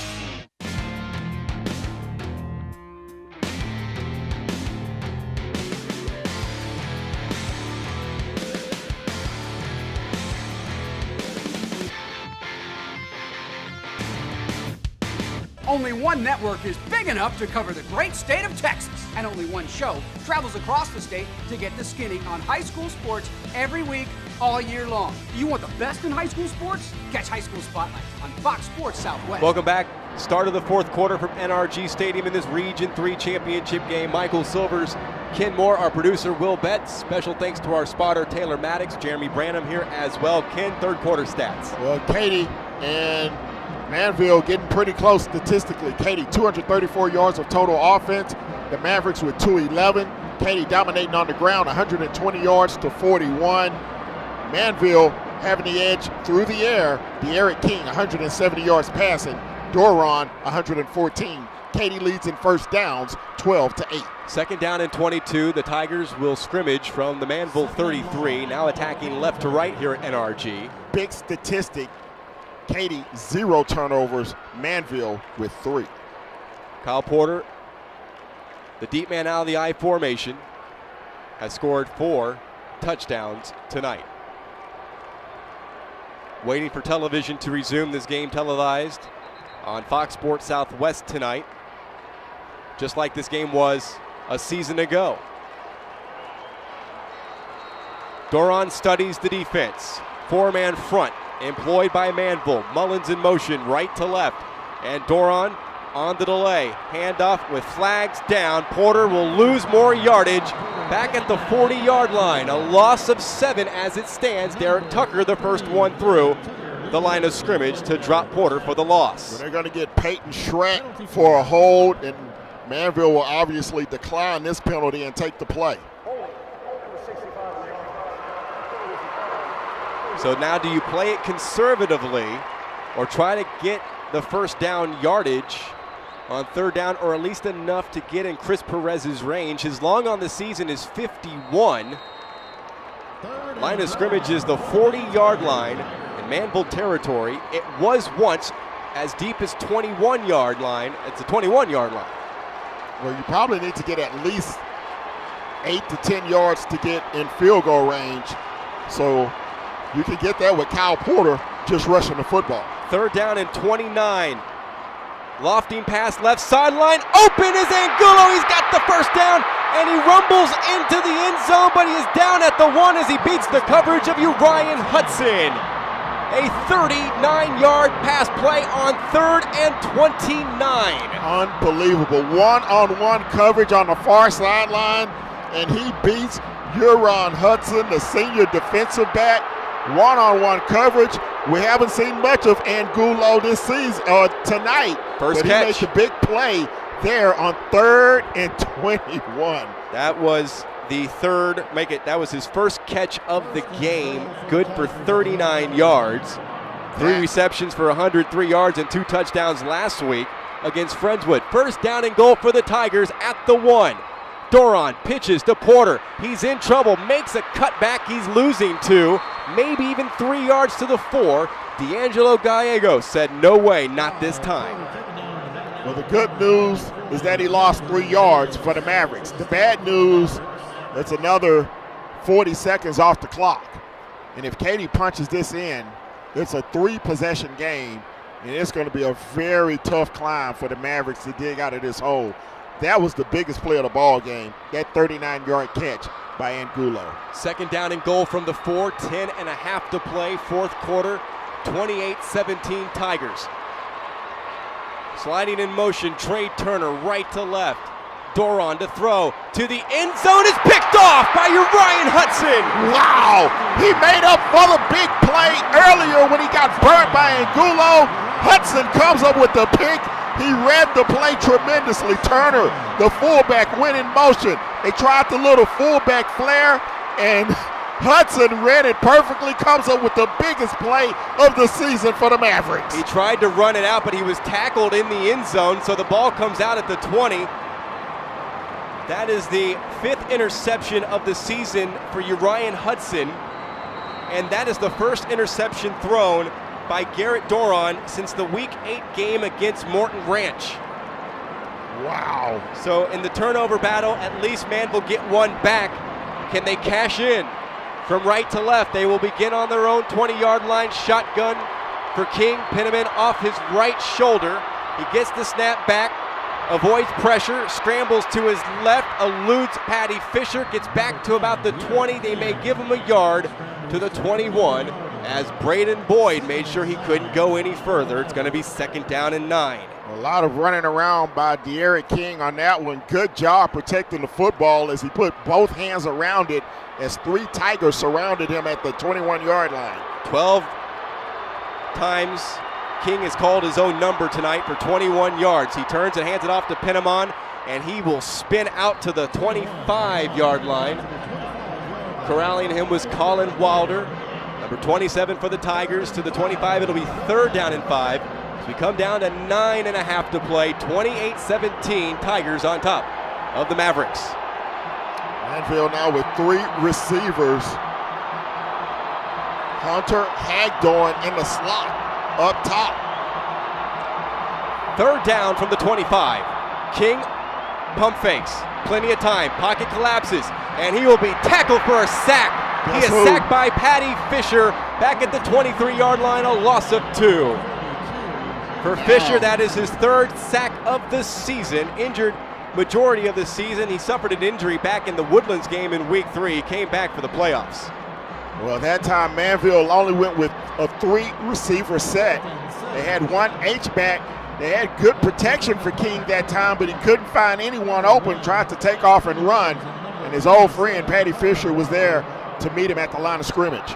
Anderson out for another punt, and we have a flag, and maybe the play clock expired as it is reset to 25. Never mind. Penalty number 6 on Manvel tonight. And they could not cash in on the interception thrown in the end zone by Garrett Doron. And now they're going to have to defend Colin Wilder, who is a tremendous punt returner. Snap back. Anderson unleashes the punt. It's going to be Mullins from his own 45 who calls for a fair catch. 37 yards on the kick for Anderson. The Houston High School playoffs continue next week, and Texan Live is your home for the postseason. Get your tickets to the state championships held here at NRG Stadium in Houston by following the UIL link on TexanLive.com. Then follow your team on the road to state at the home for Houston High School sports, TexanLive.com. 8:24 left in the fourth quarter. 28-17 Tigers. They will begin this possession on the right hash mark, traveling left to right from their own 46-yard line. Doron try to make up for the interception he threw into the end zone. Takes the snap, play fake, design rollout, and a run over the 50 and out of bounds at the 44-yard line, angled out geometrically by Lance Bryant at the first down marker. Doron has been sacked twice tonight. That run of 10 yards, which will give the Tigers their 16th first down, was good to get them to -8 on the night in terms of yards on the ground. Well, time will begin to become a factor, and now we have an officials timeout as they huddle at the Manvel 44-yard line. 8:12 to go in this one. Both teams, all 3 timeouts remaining. Katy leading by 11. I think they want to add some time, and they do, to 8:16 of time remaining in the fourth quarter. 28-17, Katy out in front. Borowski and Mullins to the wide side left, with Mullins lined up in the slot. Williams checks in, wing to the left. The lone setback is Porter, and he will get it on the delay. Porter stutter step and will back his way down to the 41-yard line, getting help from teammates. Outside of that 30-yard run, Kenmore, that went for a touchdown, yards have been hard to come by for Kyle Porter. He is slowly over the 100-yard mark, and that gives him 116 on 24 carries and the 4 touchdowns. Sean Sims with the tackle. Yeah, he's been tremendous in the red zone, particularly inside the 10-yard line, but yards have been hard to come by in the middle of the field. Garrett Doron 2-0 in regional championship games as Sean Sims slow to get out on the field. Mullins in motion, screen pass to him, complete, looking for blocks from Borowski. Gets a block from Borowski down the left sideline, over the 30 and out of bounds at the 29-yard line. A 12-yard catch and run, Deontay Anderson there to force Mullins out of bounds. Great job that time, Doron. The quick screen pass to Mullins. It's him and Borowski, 2 Tigers against 2 defenders, and Mullins able to beat his defender, pick up 12 yards. Mullins has hauled in 6 Garrett Doron throws tonight for 67 yards. Doron 12 of 16 for 162 yards and an interception. First down and 10. The Tigers will scrimmage from the Manvel 29, and they begin early on the offensive line. Connor Galvan drops the Tigers back 5 to the Manvel 34 with 7:30 remaining in this Region 3 championship game. A 28-17 Tiger lead, looking for their 4th straight regional title. For the Mavericks, they're going to have to come up with another big defensive play. They have to score twice. They only have 7.5 minutes to do it. They can't allow Katy to have a time-consuming drive here. 1st and 15, Mullins slides in motion, 7-step drop, firing Doron, and good coverage at the 30-yard line. Pass incomplete, intended for Mullins. Anderson there defensively for the Mavericks. It's 2nd and 15. Great timing that time by Deontay Anderson, who's out there hobbling. He's injured earlier in the ball game, still outside, giving it his all, and he drills Mullins in the back as soon as the football arrived. The Katy faithful won a flag, but that was a good defensive play.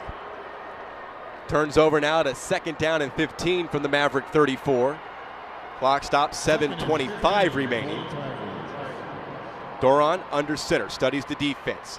Passes right, complete. Mullins over the 30. Motors across the 25. Tackled at the 24-yard line by London Harris. It's going to be about they're going to give him 9 on the pass play. 3rd down and 6 forthcoming. Getting Mullins out in space has been a tremendous weapon for Coach Gary Joseph and the Tigers here tonight. Just getting him outside one-on-one. The pursuit from the Mavericks slow to get to the boundary. We'll see what they dial up here on 3rd down. The Tigers 6 of 11 on 3rd downs. 3rd and 5 from the Maverick 24. Leading by 11. Doron with a waggle left, stops, fires, and that one is picked up by Anderson and back the other way across the 40. Motoring over midfield. He's being chased down by Angulo. He makes one man miss. That's Doron, and Anderson takes it down to the Katy 26-yard line. A 2nd interception thrown in this 4th quarter by Garrett Doron. And Manvel are in business. It was almost a repeat of the previous interception. Doron trying to throw it in the flat, this time to Mullins, who was in motion on the play, trying to pick up the 1st down. Anderson jumps the route, pulls the ball away from Mullins, takes off down the far sideline, and if he's not injured, he may score, but he's caught from behind. But the Mavericks in business at the Katy 26. 6.5 minutes to go. Everyone at NRG is on their feet. King and the Mavericks begin in Tiger territory. A run right up the middle. Devon Penniman, one of his best runs of the day. Down to the 17-yard line, picking up 9 on the play. Giovanni Stewart brings him down. And the Mavericks quick to get back to the line of scrimmage on 2nd down and short. They trail by 11. Keep it on the ground. Penniman, he's got a 1st down to the 14. As we come down to 6 minutes to play, clock is stopped to set the change. Manvel going with fast tempo now. Earlier in the ball game, it was controlled. Now they want to speed it up. That the 8th 1st down for Manvel. King pops one out to the outside. Hagdorn makes one man miss. That was Adi. Got some help from Wilder. That was a play out of bounds at the 12. Sorry, Mike. That was a touchdown saving tackle by Wilder, as Hagdorn was able to make the 1st man miss, but Wilder able to hurry over to the far sideline and make the tackle inbounds to keep the clock running. First reception of the night for Hagdorn. Shotgun, snap back to King. He hands it off Penniman. Right up the middle between the hash marks to the 8-yard line. Run of 3 yards. Patty Fisher collects him and drops him to make it 3rd down and a short 4. 5:20 to go. Biggest 3rd down of the night for the Mavericks. This is the 13th 3rd down. They're 6 of 12. Snap to King. Handoff, Penniman. He's going to be stopped at the line of scrimmage. Wow, I don't know about that call. Running into the teeth of the Tiger defense on 3rd down. And it was 3rd and 5. And the field goal unit will come out. So a defensive hold for the Tigers after Garrett Doron threw his 2nd interception of the night here in this 4th quarter. The first one was in the end zone. And the second one was in Manvel territory. So now the field goal unit will come out. Enos Sefa is 1 for 1 tonight, and he will try to connect from 24 yards out from the right hash mark. This would make it a 1-possession game. Kyle Trask will snap it. Snap, placement, the hold, and the kick is blocked, and it falls into the end zone. A flag is down, and that's going to be on the Tigers for perhaps roughing the kicker. Even if it's just running into the kicker, it's a 5-yard penalty, and the Manvel Mavericks will get new life with a 1st down. But is it a penalty if he blocked the kick? That's the question.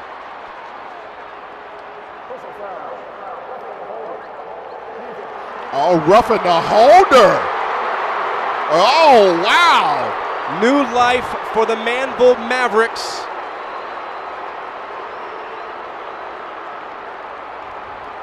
So this will take the Mavericks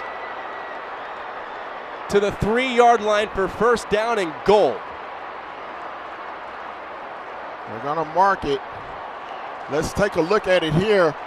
Yeah, he ran right into the holder, but that's the first, I can tell you, something strange happens every year in the playoffs. The first time I've ever seen roughing the holder. It was turnover city for Manvel and miscues in the first half.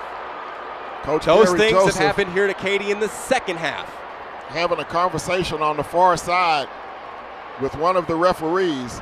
Now the head official is having a conversation at the Katy 7-yard line. 4:21 on the clock. Officials want space. They push both teams back to their respective huddles as they try to decide where to place the football in the correct call here. They want to make sure that they get this right. Have you ever seen roughing the holder? No, I haven't. Absolutely not. Not that it doesn't exist, but now the referee, Bill Tilley, comes over to talk with Kirk Martin about 5 yards off the sideline at the 28-yard line in Katy territory. 4 touchdown runs by Kyle Porter. A touchdown by Devon Penniman. A touchdown pass of 80 yards from King to Sean Dykes. And an Enos Sefa field goal. That is where we stand. With 4:21 remaining in this game, this Region 3 championship game. Winner moves on to face either Cibolo Steele or Schertz Clemens. But after roughing the holder on a blocked field goal, Manvel will have first down and goal from the 3. Bill Tilley.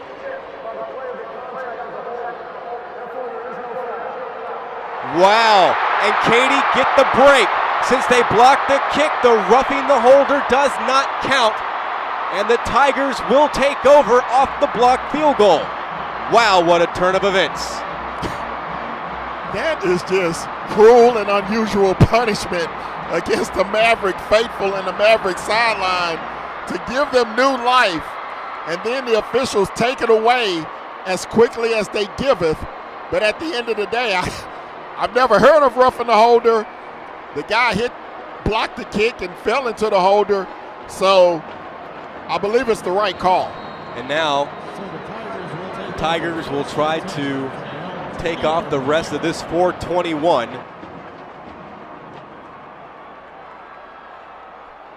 Or Schertz Clemens winning in the process their 4th straight regional championship and their 14th overall as a high school football program in the state of Texas. They begin on first down with a run between the hash marks, and Kyle Porter gains 2 before DePriest Taylor was there to bring him down. Well, Mike, I have to go back to our pregame conversation with Coach Kirk Martin.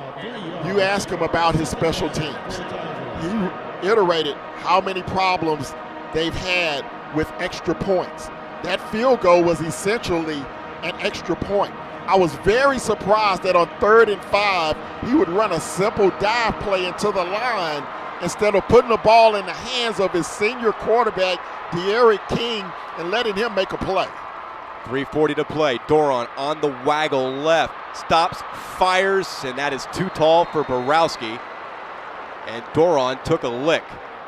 We're very surprised that Katy would throw the ball in that situation, stop the clock. And throw it into coverage with Urian Hudson right there. Doron has had a couple of interceptions here late in this ball game. He is 13 of 20, 2 interceptions, 171 yards. 3rd down and 7, the Tigers will scrimmage from their own 23, leading 28-17 from the 23-yard line. Angulo to the wide side left, Mullins to the short side of the field, split right. I formation on the ground, Porter right up the middle for a first down and more, motoring over the 35 and tackled at the 38-yard line by Brandon Bell. A 15-yard run on 3rd down. Well, whenever Katy's needed a big play on 3rd down, they've been able to dial it up. This time it's the big back Kyle Porter over the right side. We saw him rumble in the first quarter tremendously over the right side. They go back to that play here on a big third down. The clock will continue to roll, and it's running out of time on the Manvel Mavericks. 3:10 and counting here in the fourth quarter of this Region 3 championship game. I formation. Ball right hash mark, 38-yard line, and a timeout from the sideline called by the Katy Tigers. We'll break. 3:02 remaining in quarter number 4. 28-17 Tigers. This is the 2015 UIL playoffs on Texan Live. At Panera, we decided a long time ago to avoid the easy road and switch to antibiotic-free chicken. That decision set a lot of things in motion. So now it's not just chickens raised this way. It's more ingredients you can trust. Which has taught us a lesson. Sometimes, what you think is the harder road turns out to be the only one worth being on. Panera Bread. Live consciously. Eat deliciously.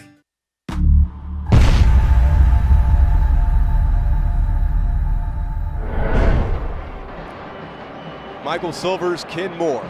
3:02 left to play. Quarter number 4. Region 3 championship at stake. An 11-point lead for the Katy Tigers, 28-17. First and 10, ball on their own 38-yard line. Well, the Mavericks will have to begin to spend their timeouts now. I'd assume Katy will continue to run the football. 3 minutes to go. How big was that third down run, 15 yards by Porter? Unbelievable. The kid is special. Came in 1,418 yards rushing this season. Missed some time after getting injured in the straight Jesuit game. Over 4,300 yards, now over 4,400 yards for his Katy career. 72 touchdowns since starting on the varsity in 2013, playing behind Rodney Anderson. You're the Mavericks now. You have to start grabbing at the football. Try to pull it free from Kyle Porter. I formation, first down and 10, a receiver to each side. Doron studies the defense, turns, hands it off. Porter looking for a hole. Tackled at the 40-yard line. And gobbled up on the play by Lance Bryant, a 2-yard pickup. Coach Martin not using his timeouts. I do not understand. You have to stop the clock here. Katy's just going to drain 40 seconds off the clock. You have 3 timeouts. You use the 3 timeouts on first, second, third down. If you stop them, you get the football back with over 2 minutes to go. Clock winding down to 2 minutes, 30 seconds remaining on this Friday night at NRG Stadium. 28-17 Katy. Doron looking over the defense in a 4-man front for the Mavericks. They bring pressure, a pitch left outside, making a cut. Porter rumbles to the 42-yard line, and now Manvel will call a timeout as D'Angelo Gallegos there to bring down number 5 for a 3-yard gain. So it's third down and 6 as the Mavericks call their first timeout of the half. Keep it here with 2:15 remaining. Anxious moments on either side. The Maverick defense, outside of allowing those first 3 touchdowns and bang, bang, bang in the first quarter, have played so admirably. One of the best defensive showings against a Tiger team this year, holding them to just 28 points. That is their lowest point total, the Katy Tigers, this season. Well, this defense has been tremendous, particularly here in the second half. The offense and special teams put them in some difficult situations in the first period when they gave up those 21 points.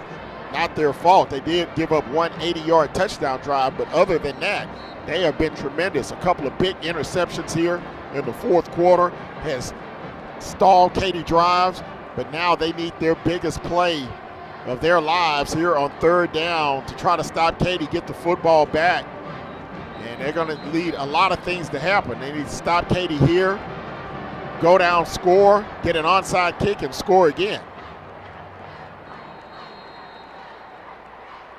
I would look for Katy to keep the ball on the ground, force Manvel to use another timeout. Third down and 6 from the 42. Glass in motion, left to right, and a pitch the other way to the left for Porter, and he gashes his way down this sideline. 40, 35-30. He motors over the 20, and he is gone. Say goodnight to this one. A 5th touchdown of the game for Kyle Porter.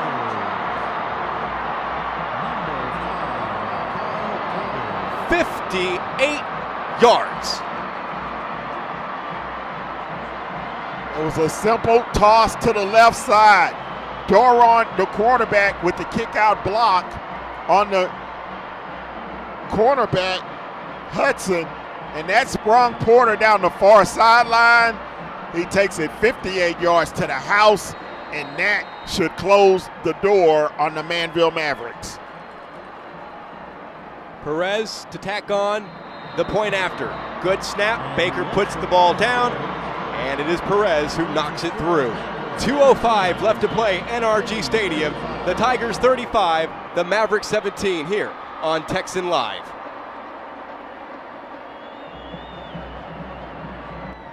Big Star Ford, Houston's fastest growing Ford dealer, year-end blowout. $15,000 off F-250s, $12,000 off F-150s, or 2015 F-150 only $339 a month. Free Yeti hoppers with every purchase. Huge discounts, best selection, most for your trade, low payments. Big Star Ford, big city discounts, small town dealing, 10 minutes south of downtown Houston off of 288. Shop BigStarFord.com. You drive, we listen.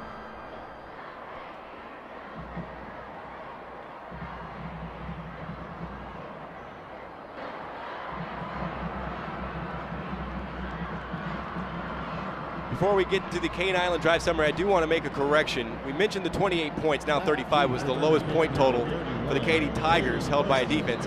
That's since the Week 3 game against the Woodlands when they were held to 14 and a 14-7 victory. And Chris Perez will kick this one off from the 40. End-over-end kick. It will drive the return man halfway into the end zone, and coming out with it is Jalen Preston. Between the hash marks, now outside over the 20. Oh, what a move. He loses the football out of bounds as he crosses the 30-yard line. A Cane Island Drive summary. 5 touchdowns now for Kyle Porter. This one a 58-yard touchdown scamper on 3rd down. 6 plays, 80 yards, 2 minutes, 16 seconds, the time of the possession. 35-17 after the extra point knocked through by Perez, with 1:56 remaining in this Region 3 championship game. Well, DeAndre Glass came in motion on that touchdown run off the jet sweep that they've been running here tonight. Glass actually turned upfield before the ball was snapped. That could have easily been whistled a false start against Katy. Kyle Trask has entered the lineup as the quarterback. Completed pass to Hunter Hagdorn right in front of Hunter Stinson. A 4-yard reception as Kyle Trask enters for the first time tonight, likely to close out this one. Yeah, I think Coach Kirk Martin has thrown up the white flag on this one. Pass complete, screen play, Penamon to the 38-yard line for a 3-yard hookup.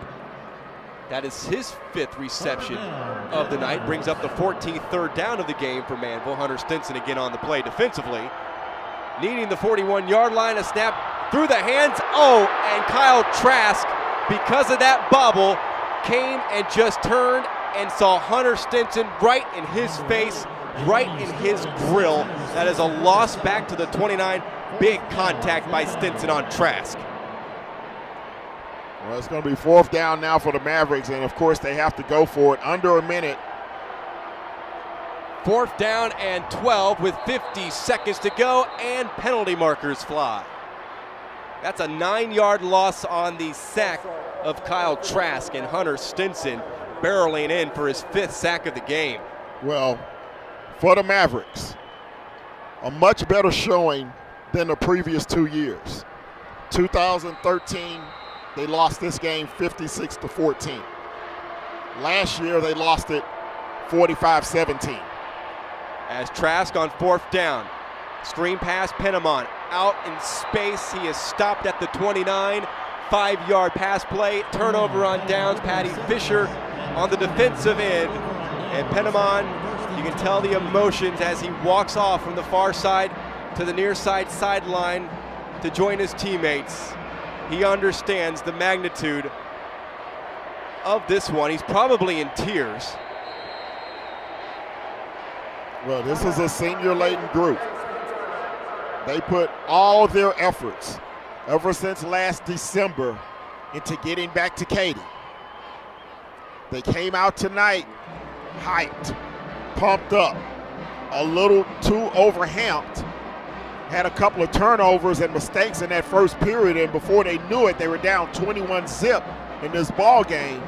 But they fought back, cut it to 21-10, then 28-17. Had a chance to make it a one-possession game with 4 minutes to go. Had a 24-yard field goal blocked. Katy was able to retain possession. Then Kyle Porter put it away with his 5th touchdown of the night. But you have to give a lot of credit to the Manvel Mavericks. This senior-laden group has put together a tremendous run over the last 3 years, really the last 4. And we wonder how things will change with a new school opening up down in Alvin next year. And for the first time in a long time, meaningful fourth quarter football played by the Katy Tigers this season. It hasn't happened much. Victory formation.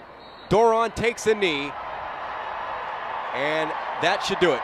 They won't have to run another play. The Katy Tigers have won the Region 3 championship for the 4th consecutive year.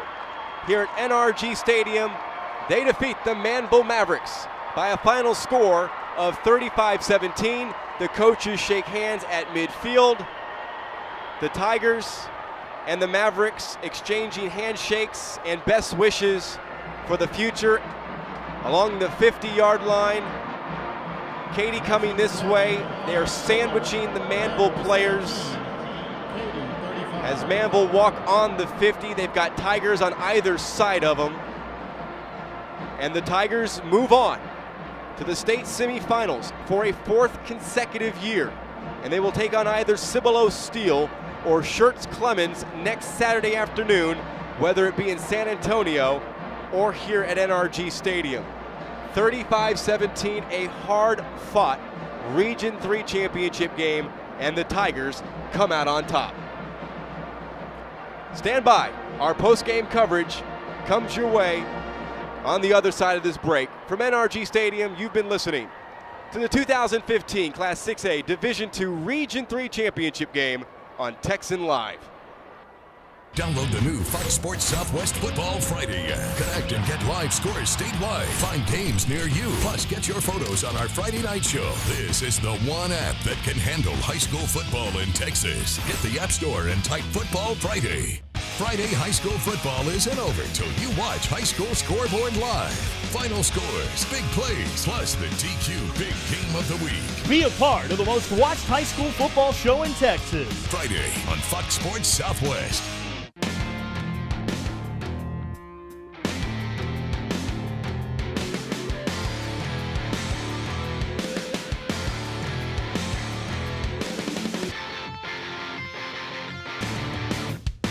Only one network is big enough to cover the great state of Texas, and only one show travels across the state to get the skinny on high school sports every week, all year long. You want the best in high school sports? Catch High School Spotlight on Fox Sports Southwest. Other than that, I'm proud of the way they played. They played lights out. You know, you can hold a team like that to 17 points. You've done a great job, and you know it's not one or two people. It's a team. It's a team effort. And, you know, and that's what we had to have. We had to have a total team effort. They had the kind of skill and talent they did. We couldn't have done anything less than that. Patty Fisher seemed like he was kind of shadowing King a little bit, but had a pretty good game. They did. Well, we expected him to. You know, he's a returning, all-state football player. You know, and your great players have got to play super, and the other ones have got to step up and play good. And all of them stepped up. I was proud of each and every one of them. There's no question about that. The kids came together like they're supposed to and played an awesome football game. Post-game coverage here at NRG Stadium, wrapping up a 35-17 Katy Tiger victory over the Manvel Mavericks. It certainly was not easy. They led at one point 21-0 and would come out the victors at 35-17. Michael Silvers, Kenmore, our entire Texan Live crew wrapping this one up. I think a lot of people thought after it was 21-0, oh boy, just like 2013, just like 2014. But in defeat, the Manvel Mavericks have so much to be proud about. Yes, they didn't beat Katy. They wanted them one last time, especially as seniors like De'Eric King, Reggie Hemphill Maps, Devon Penamon, just wasn't meant to be. Congratulations to Gary Joseph and the Katy Tigers, who had to deal with off-the-field issues and on-the-field issues, but they come out on top and are headed to the state semifinals. Well, Katy does what Katy does. They came out with a strong effort in the first period, put Manvel behind the 8-ball, jumped out to that 21-zip lead.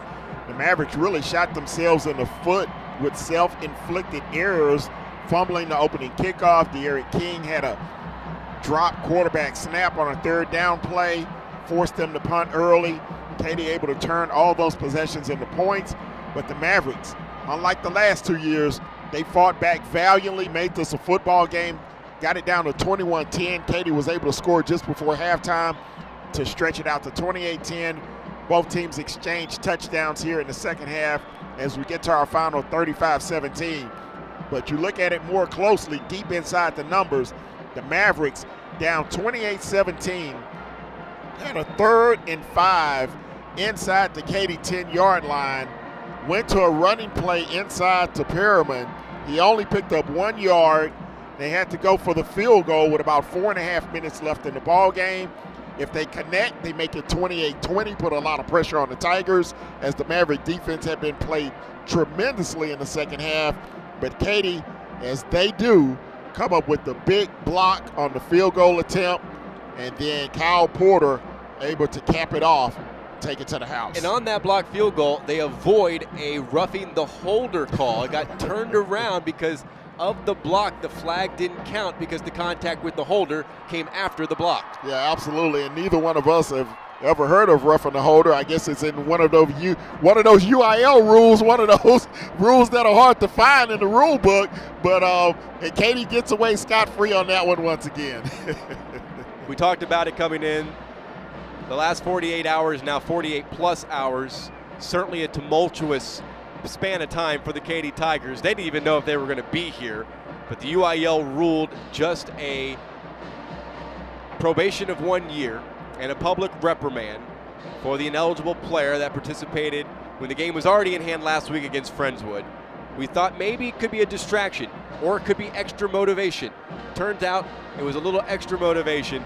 Well, you know, we knew the great talent that they had over there, and you know, they've been putting a lot of points on the board against people, and we've had a pretty good defensive football team all year long too, and they took it as a challenge, and I'm proud of them for stepping up. You know, we gave up a cheap, easy one right there at the end at the start of the third quarter, and it's very uncharacteristic of the way we played, but you know, they bounced back. They didn't let him bother them, and we were able to go in and make several stops. It was a big win for our program. It was a big win for us. It was a big win for our school district. You know, our school district has done a great job. They didn't do anything wrong, and we, you know, made some mistakes. But you know, it wasn't about an individual. It's about a program and about a district. And I'm proud for our kids, and I'm proud for our district and being able to say that they put another team in the state semifinals. Going back to practice, but we're going to enjoy this one tonight, and we'll get our kids loosened up tomorrow and start preparing on Monday. We'll play next Saturday, so we'll have an extra day this week to try to get the bumps and bruises healed up.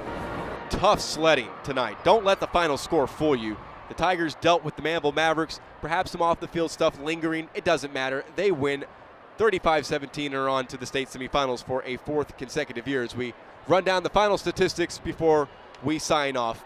For the Katy Tigers, 201 rushing yards, 193 of them credited to Kyle Porter, all 5 Tiger touchdowns belonging to the senior running back.